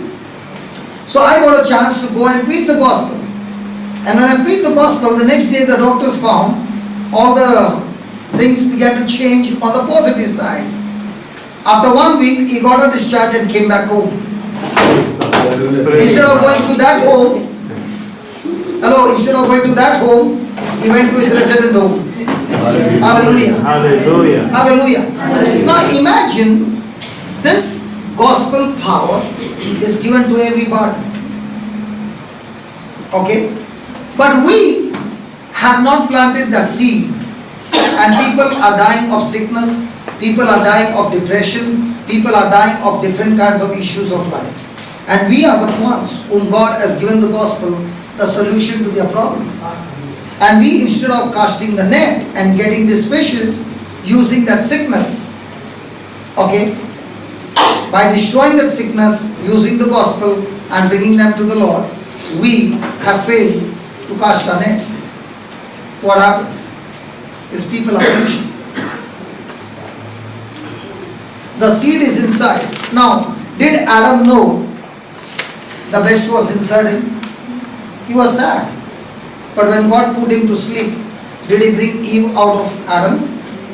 So where was the solution? Outside Adam or inside? Inside. So where's the solution to your situation? It's not outside, it's inside. And when we spend time with the Lord, He's the one who will bring the best out of us.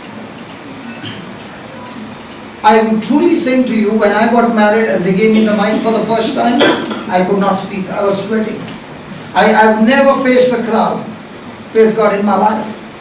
But when the Lord touched me, the very weakness, He removed it out in a very beautiful way. And today I spend my life with the mic more than my wife. Praise God. Hallelujah. Hallelujah. So, the seed is still in the barn. Or is it planted? And if it is not planted, remember, people are perishing. People are being lost. And you and I have the power to heal the sick. You know, this time when I was in Goa, I was sharing about how God has given everybody the power to heal. And the Lord put in my heart to call all those who are suffering from vertigo. If you go to the doctor and say a person is suffering from vertigo, vertigo is a very, very painful, torturous, suffering disease. And the person can't even shake his head. Okay?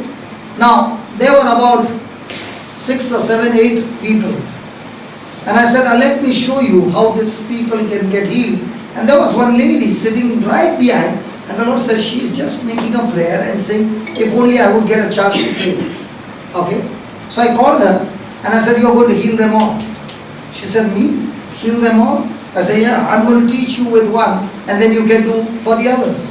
So the first one got healed. So she immediately did the same. She got healed. Then she went to the second one. But in that video you see, the first time she's praying, she's very, praying with doubts. When she sees that person getting healed, her confidence level is going higher and then higher. By the time she reaches the 5th one, she is moving that person all around and saying, in the name of Jesus, get out. By the time she is finished, she is so strong. How did she get that? When she began to step out in faith, that power is in each one of us. Praise God. So if we don't cast that net, how are we going to get the fish? If we are not going to step out in faith, how are we going to get the fish? Is there anybody suffering from vertigo here? Anybody? इधर तो सब heal हो गया है.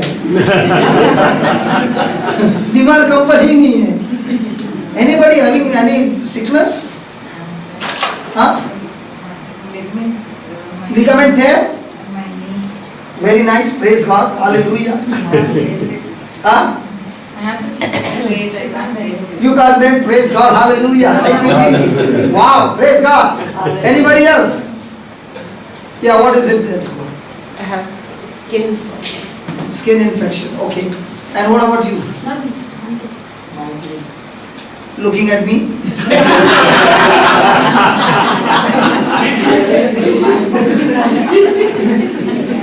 Many people get migraine looking at me. Hallelujah. Anybody else? Anybody else? Okay, let's take the ligament. Can you please come in?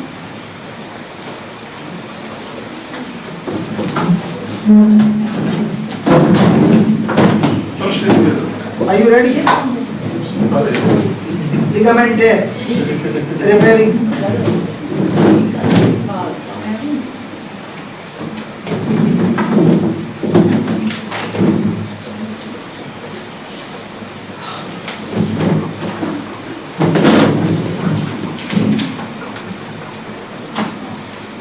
Good. I saw that. Can you sit down? You know, when I went there in Australia, we had just finished the service, and there was this elderly lady who came to me and said, I cannot hear. Okay? And there was this youth. The mother had forced her and brought her. Okay? And I told this youth, come here. I don't know who she is. Come here. I want you to open her deaf ears. She said, me? I said, yeah, I'll teach you. And she put the fingers in her ears and the ears open. This youth sat down and began to cry. And then all the 20 days she told her mother, I'm coming whether you are coming or not, I'm coming. Okay? The next day another youth came with crutches. Ligament tear, muscle tear, and she was in her crutches. So I called another youth and I said, can we fix up this tear now? And she said, me? I said, yeah. And she began to pray and say. And I told this girl, now start walking without the crutches. with lot of difficulty, she began to walk one round. She came back. I said, go the second round. And as you're walking, keep saying, thank you, Jesus. She came. Third time I said, now run in the name of Jesus. And this girl began to run. And this youth began to cry. And this youth attended all the service. Amen. Didn't I catch these two fish? By doing what? Using their hands and showing them how much Jesus loves them. And Jesus, through their hands, wants to do the same. And He wants to do the same through each one's hand. And I'm talking to those who are watching on the screen right now. The same Jesus wants to touch you as well. Amen. He loves you. And He has given each one the power to heal. As this child is going to pray for this child, praise God, the same prayer, whatever sickness you have, whatever disease you have, the same prayer will set you free. And we will see, we are not going to pray for her, but where she's praying over here, and she listens to the prayer, the words, the same word will heal her of migraine. The same word will heal her of skin disease. Praise God. The same word will heal, for the vertigo. This lady who prayed for all these people, she said, my brother-in-law has got vertigo and he's suffering from the last 10 years and he cannot go out. He's stuck at home. And I said, go home. Your brother-in-law is completely healed at this very moment. So they decided to go and show the same video to the brother-in-law. He began to listen to what happened and then he said, I want to exercise my faith. So let me take a bicycle and go and take a round. A person with vertigo making a decision to go with a bicycle. You know what's a vertigo? When they move up and down, the whole thing starts going round and round. You had vertigo? Okay. So if he's cycling, now he doesn't know which one is straight. Everything is going imbalance. Praise God. Hallelujah. And he was completely set free. So the same power flows into you right now as this child is praying for her. Are you ready? Come here. Which leg is it? It's a knee ligament tear. Okay. Okay. No, you don't have to bend down. Sit nicely. Sit nicely. Yes. Be comfortable. Praise God. Put your hand on her thigh and say these words. Lord Jesus, Lord Jesus, I thank you and I praise you I thank you and I praise you for teaching me for teaching me to mend my net to mend my net so that so that I'm able to catch the fish I'm able to catch the fish not only in the church not only in the church but out in the world. but out in the world. You have given me the power You have given me the power to heal the sick. to heal the sick.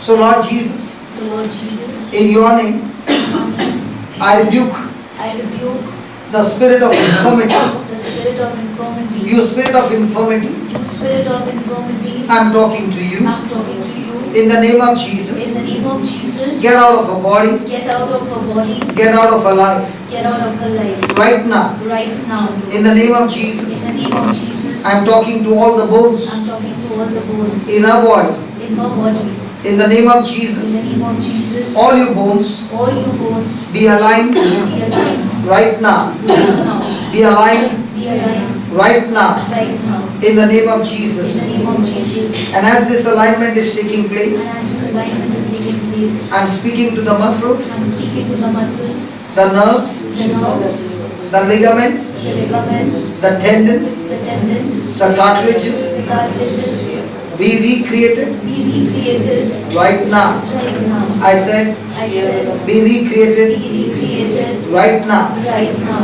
Be restored, Be restored, be loosed be loosed and relaxed. and relaxed. Every pain, Every pain, leave her body right leave now. your body right now. Knees, Knees, be loosed. be loosed. Just like Jesus said Just like Jesus said to the woman to the woman who had a bent back who had a bent back for 18 years. for 18 years. Jesus, Jesus, you touched her touched her, and you said, and you said, woman, woman, you are loose now. you are loose now. In the same way, In the same way, I'm talking to the sister. I'm talking to the sister. In the name of Jesus, In the name of Jesus, you are loose now. you are loose now. The Spirit of God The Spirit of God has operated your legs, has operated your legs, and your legs and your legs are completely recovered have completely recovered and restored. and restored. In Jesus' name, In Jesus' name, you are healed, you are healed, set free. set free. In Jesus' In name, Jesus' name, amen. amen. Amen. Amen. Now stand and march. Yeah, you already bending. Stand and march. Come on, march. Higher. Yeah, march, keep marching. Both the legs, both the legs. Both the legs. Higher. Come on, keep marching. And keep saying, thank you, Jesus. Come on, go higher. Bend it. Go higher. Yes. Come on. No, no, bend your knee. Bend your knee. Yeah. Thank you, Jesus. Bend your knee. No pain. No pain. No pain. No pain. You are crying now. That Jesus' love flowing into you. That Jesus' love flowing into you. Everything is over. It's gone. Now you can walk. Now you can walk. That Jesus is love. Come on, walk. Walk in the name of Jesus. No pain. Keep walking. Congratulations. Hey, I don't want to go there. Walk and come back.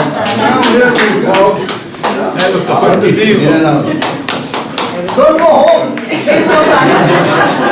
Come back, come back, come back. Come, walk fast. Fast. You are healed. Is the pain there? Hallelujah. Huh? Praise you, Jesus. Give me the mic. Turn. Just tell them. What happened? I, in fact, I couldn't even, Say it loudly. I couldn't even lift my leg. I had to just keep it straight, and even if I couldn't bend it. And in the evening also I told Sarita I'm going to NMC. Loudly. I'm going to NMC in Varsha. I had a doctor's appointment. She said, well, you come here. NMC is preaching. I thought she is going to some play meeting. Doctor's appointment. At your doctor's appointment. So now what happened? And now I was sitting there also keeping my legs straight. I couldn't even bend my leg. सुनाई दे रहा है क्या? बात तो नहीं है ना? Loud. Come on, talk loudly, no? I was sitting over there and I couldn't even bend my leg. My leg was straight because I was in fact 2-3 days in very bad pain. And What happened now? now it's healed. I'm healed. This is my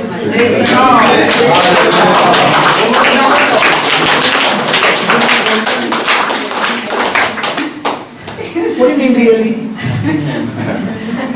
couldn't bend my leg. I used to keep it very still. In the office I was sitting with another chair and a cushion and then I used to Should I call her? अच्छा उसको ही मिला मेरे को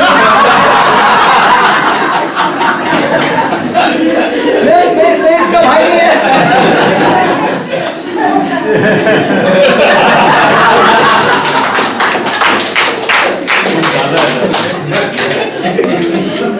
No. My question to you is, what about this sister suffering? And who has the power to heal her? We people. yes. For me, the greatest joy is not when I heal. For me, the greatest joy is when I teach somebody and you use the same words and say the same words, and the same words will work miracles in people's lives. Hallelujah. There's somebody who's got a frozen shoulder. Problem in the shoulder. You got a problem in the shoulder. Why don't you go and heal him? Come here, brother.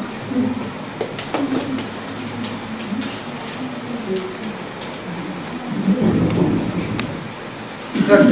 Let the people also see. Put your hand on his shoulder, this side.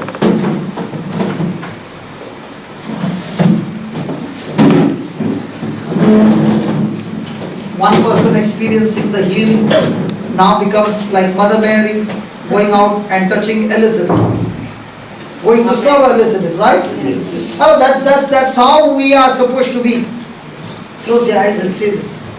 Lord Jesus, Lord Jesus, if you don't say loudly, it won't work. Lord Jesus, I thank you, I thank you, I praise you. I praise you. Lord, your anointing Lord, your anointing, healed me completely. heal me completely. With the same anointing With this anointing, that I am comforted, I am comforted. O Father of God, Father of our Lord Jesus, Father of our Lord Jesus, the God of mercy the God of mercy, and of all comfort, and of all comfort, I love you, I love you, I thank you. I thank you. As I laid my hands As I lay my hands on this brother's shoulder, on this brother's shoulder, the infirmity is gone, the infirmity is the gone, pain is gone, the pain is gone, the bones are aligned, the bones are aligned, muscles, the muscles, nerves, nerves, tendons, tendons, ligaments ligaments are all restored, are all restored, recovered, recovered, and healed. and healed. Thank you, Lord, Thank you, Lord, that his shoulder is loosed that his shoulder is loose completely completely. in Jesus' name. In Jesus' name. Amen. Amen. Amen. Amen. Now move your shoulder up and down.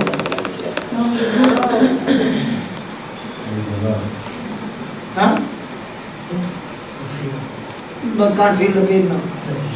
So now it's not there. Afterwards it will come. All gone? So he was also going there next.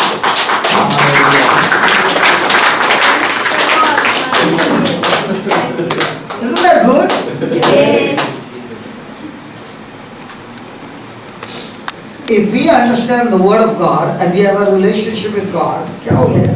If you have the relationship with God, hallelujah, Hallelujah. amazing things are happening. Healing is like a package. Hallelujah. Hallelujah. Thank you, Jesus. Thank you, Jesus.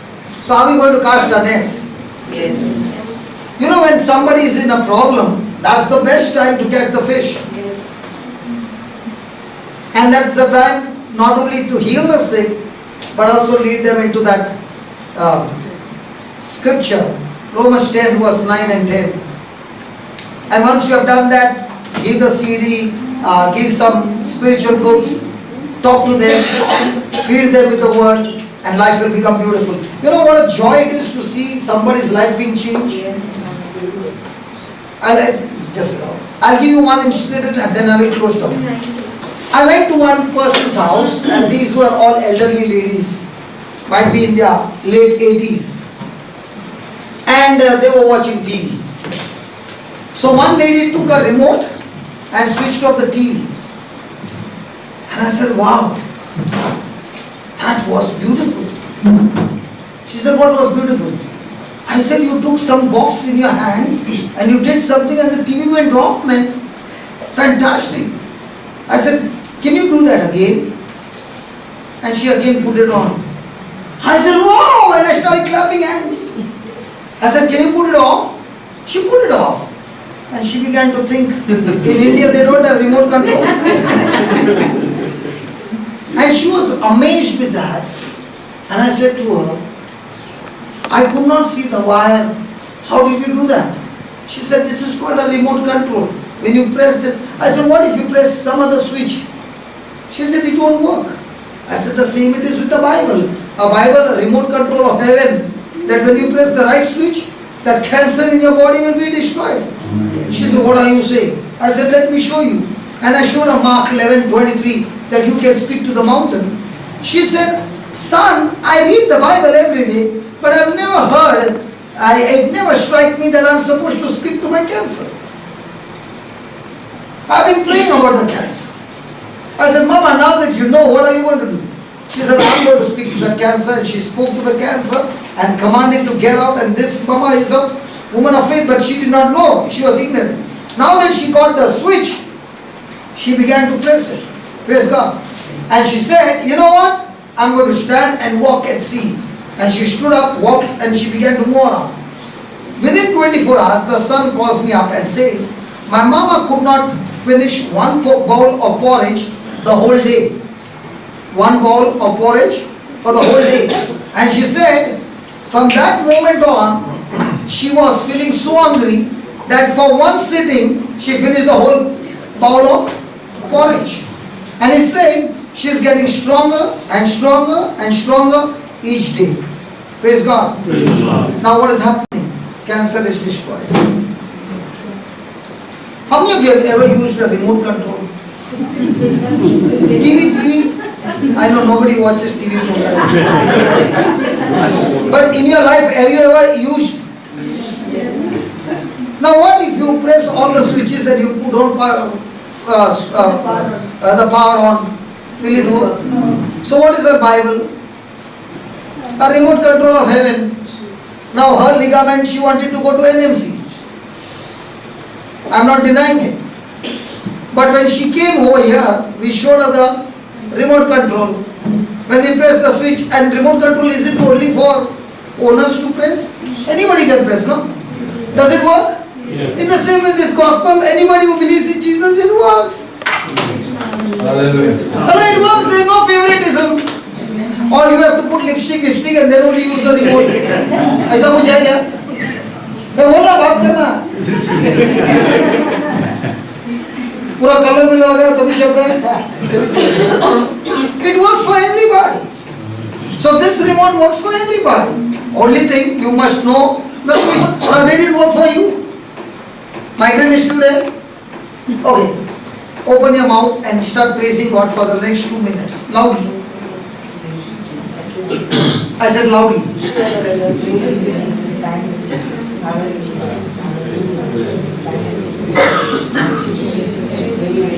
Lord, your word in Isaiah 61:3 says, when we wear the garment of praise, the spirit of heaviness, migraine will leave. This is your word, Lord, and this sister is practicing your word, and your word never comes back empty. We thank you and we praise you, Lord. As she is praising you, the spirit of heaviness leaves her right now, in Jesus' name. And those who are watching on the screen, the migraine, the heaviness leaves you as well right now, in the name of Jesus. Father, we thank you for showing us that we need to cast our nets in the right place where the fishes are, with the authority and power that you have given us, so that these fishes can be brought into the kingdom and their lives and their future can be changed. We thank you and we praise you in the glorious name of Jesus. Amen and amen and amen.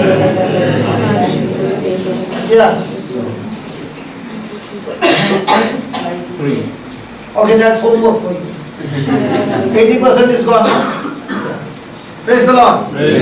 So, loving Father, we thank you for this beautiful night, and thank you, Jesus, for showing us that you chose the most simple, illiterate, ignorant, uneducated, the rough people, and you made them become fishers of men. In the same way, in this Christmas season, O Lord, help us to realize that we too are called and chosen by you for a purpose and for a mission. Just as you came on a mission and you never lived your life for yourself but unto God, in the same way, Lord, today you are giving an invitation to everyone. All those who want to rededicate their lives or make that commitment to the Lord, lift your hands up. That you want to follow Jesus and become fishers of men. Lord, as their hands are lifted up, I pray in a very special way, Lord, for the anointing of your Spirit to renew their mind, destroy every lie of the devil, all the ignorance, all the unbelief, all the disbelief, all the wrong teachings be completely destroyed, Almighty God, and let them receive the word and let them learn to follow you, O Lord, as a person spending time with you, and mighty Holy Spirit, you the teacher, teaching them the truths. Lord, thank you and praise you that as they are following you, the truths, help them to prepare themselves, mending their nets, changing their lives, not by their willpower, but the word changing their lives. And the more and more their lives have been changed by the scriptures, by the word, by the truths. Help them to use the same truths as nets to cast the net and bring the lost into the kingdom. Father, I thank you that what their eyes have not seen, what their ears have not heard, what has not even entered their heart, those things you have prepared for them, and all those things that you have prepared for them, let them be manifested in their lives. Father, I thank you for your great victory in their life. For the great victory. Tonight, O Lord, you have set your people free from all kinds of captivity, all kinds of oppression, all kinds of fear, all kinds of depression, all kinds of suicidal tendencies.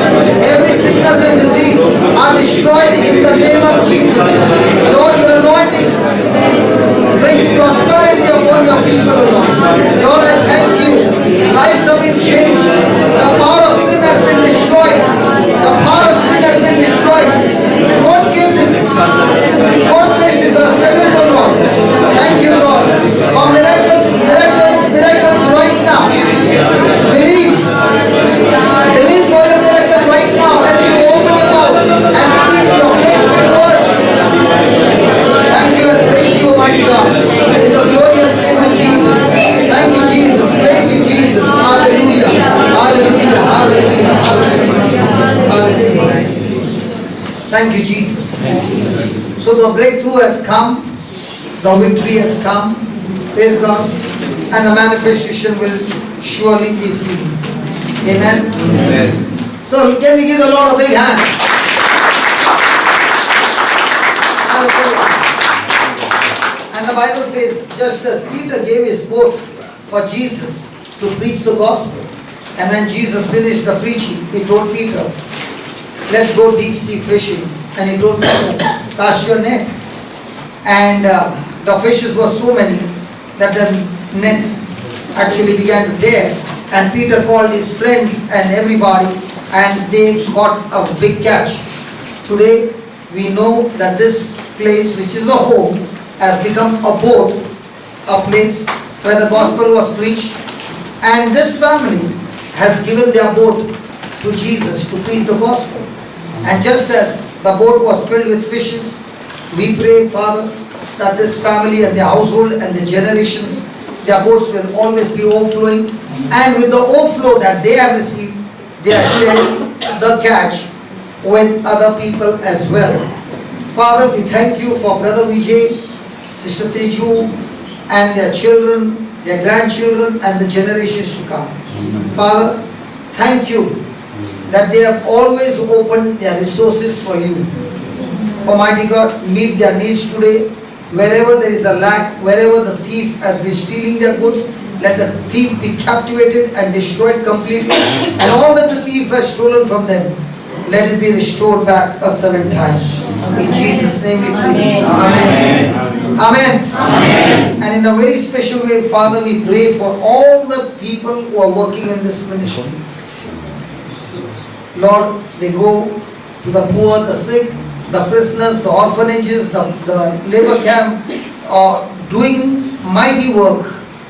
Almighty God, raise up the anointing that they will not only carry the gospel, but with authority and power set the captives free. Amen. And bring more and more people, Lord, to work in this ministry with a like-minded people, spirit-filled people, so that through them your gospel be touched and reach to more and more souls around the world. We thank you, we praise you in the glorious name of Jesus. Amen. Amen. Amen. Praise God. Praise God. Hallelujah. Hallelujah. Thank you, Jesus. Thank you, Jesus. Dr. Dawad Hallelujah.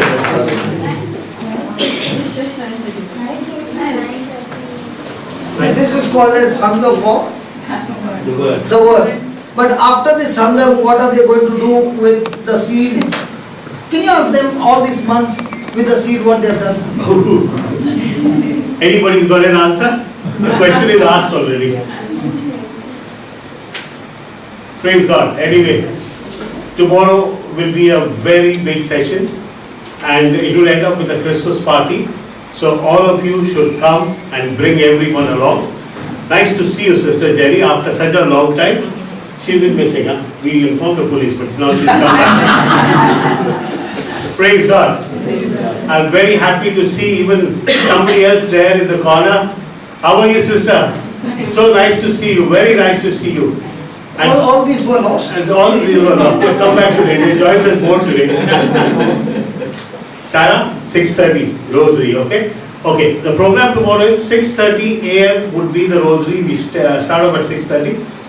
All of you are welcome, and please bring more people because Brother Johnson is here only for tomorrow. Day after tomorrow he'll preach at the church in the evening at the English Charismatic Group. So 2 sessions. This time we couldn't have. We usually have 4 sessions, but this time tomorrow he'll take a little more time so that we can have the best of him. Okay? And tomorrow I'm promising you one thing. When he came back from Australia, I met him in Goa, and he said only one thing, brother, you don't know the amount of miracles that have taken place there, and I want to teach everyone to pray and see that people are healed. So tomorrow, come prepared, fasten your seatbelts because there will be fireworks tomorrow. I promise you that. Alright? Amen. Bring the sick people here. सब अच्छे healthy लोग आ रहे हैं. Bring some sick people whom you know. That will be very nice. So we'll pray. Okay? Others, at least use your phone number and talk. Can we do that? Yeah. Tomorrow? People in Call India. your friend. Yeah, sure. People in India, people abroad, anywhere, they are sick. You can call them on the line and then we'll pray for them. Okay? Amen? Amen. Let's just stand and say the grace before me. And Sister Jenny will say the prayer. Come.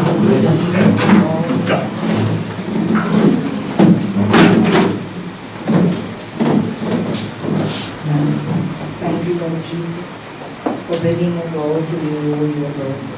Surely, Lord, you call by name, Lord Jesus. That's why we are your Lord. Lord, we ask that each one today be touched by the word that was spoken, Lord Jesus. Let each one of us take home this word that is worth more than gold, Lord Jesus. Yes. And let us always imbibe that into our life so we can grow this gold into the lives of people that are missing, Lord. Yes. Use me in a very special way, Lord Jesus. Use each one of us, Lord Jesus, in a very special way, Lord Jesus. Let us all be your apostles, your disciples, Lord Jesus. Lord, your hands and legs are tied on the cross, Lord, but we are your hands and your legs, Lord Jesus. Use us, Lord, in your heavenly kingdom, Lord Jesus. Let us make an impact into the lives of others, Lord. Yes, Lord. Yes, This we Lord. ask of you, Lord, in your very precious name, Lord. Yes, Lord. Yes. As we eat this food, Lord Jesus, let us all be blessed, Lord. Let our health be blessed, Lord Jesus. Let us always go about feeding the poor, not in the poor that we don't have food, but the poor in spirit as well, Lord Jesus.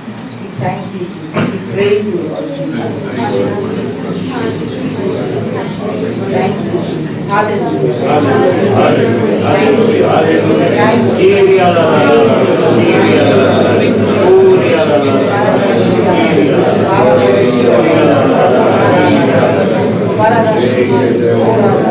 Thank you, Jesus. Thank you, Lord.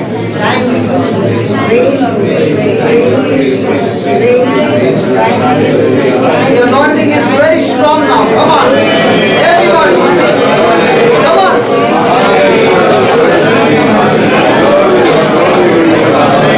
God is pouring His Spirit upon you.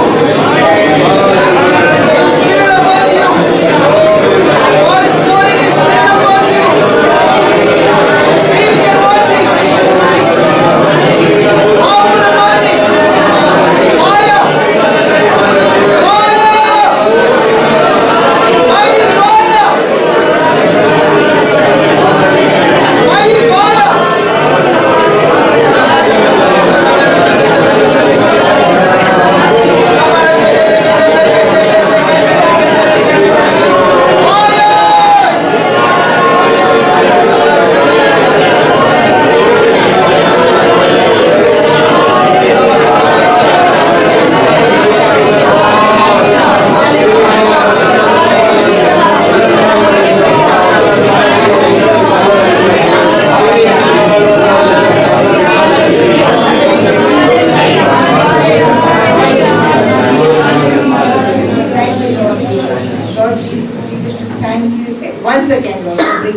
here, Lord Jesus. We are so tired from our work, Lord Jesus, but still you gave us all the time to come and the strength to come here, Lord. Yes, Lord. Thank you, Jesus. We praise you, Lord.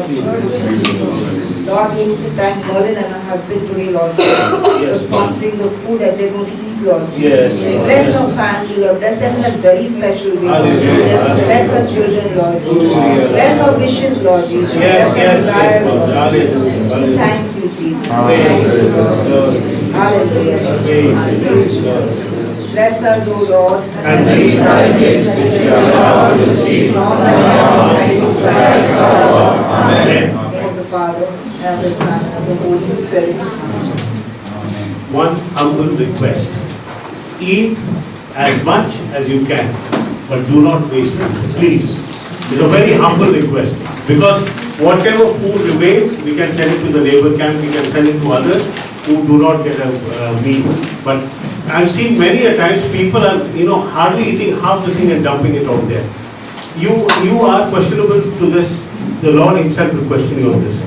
Enjoy yourself. Nobody asked you to take limited food. Enjoy yourself, but do not waste it, please. Thank you very much. Good night. God bless.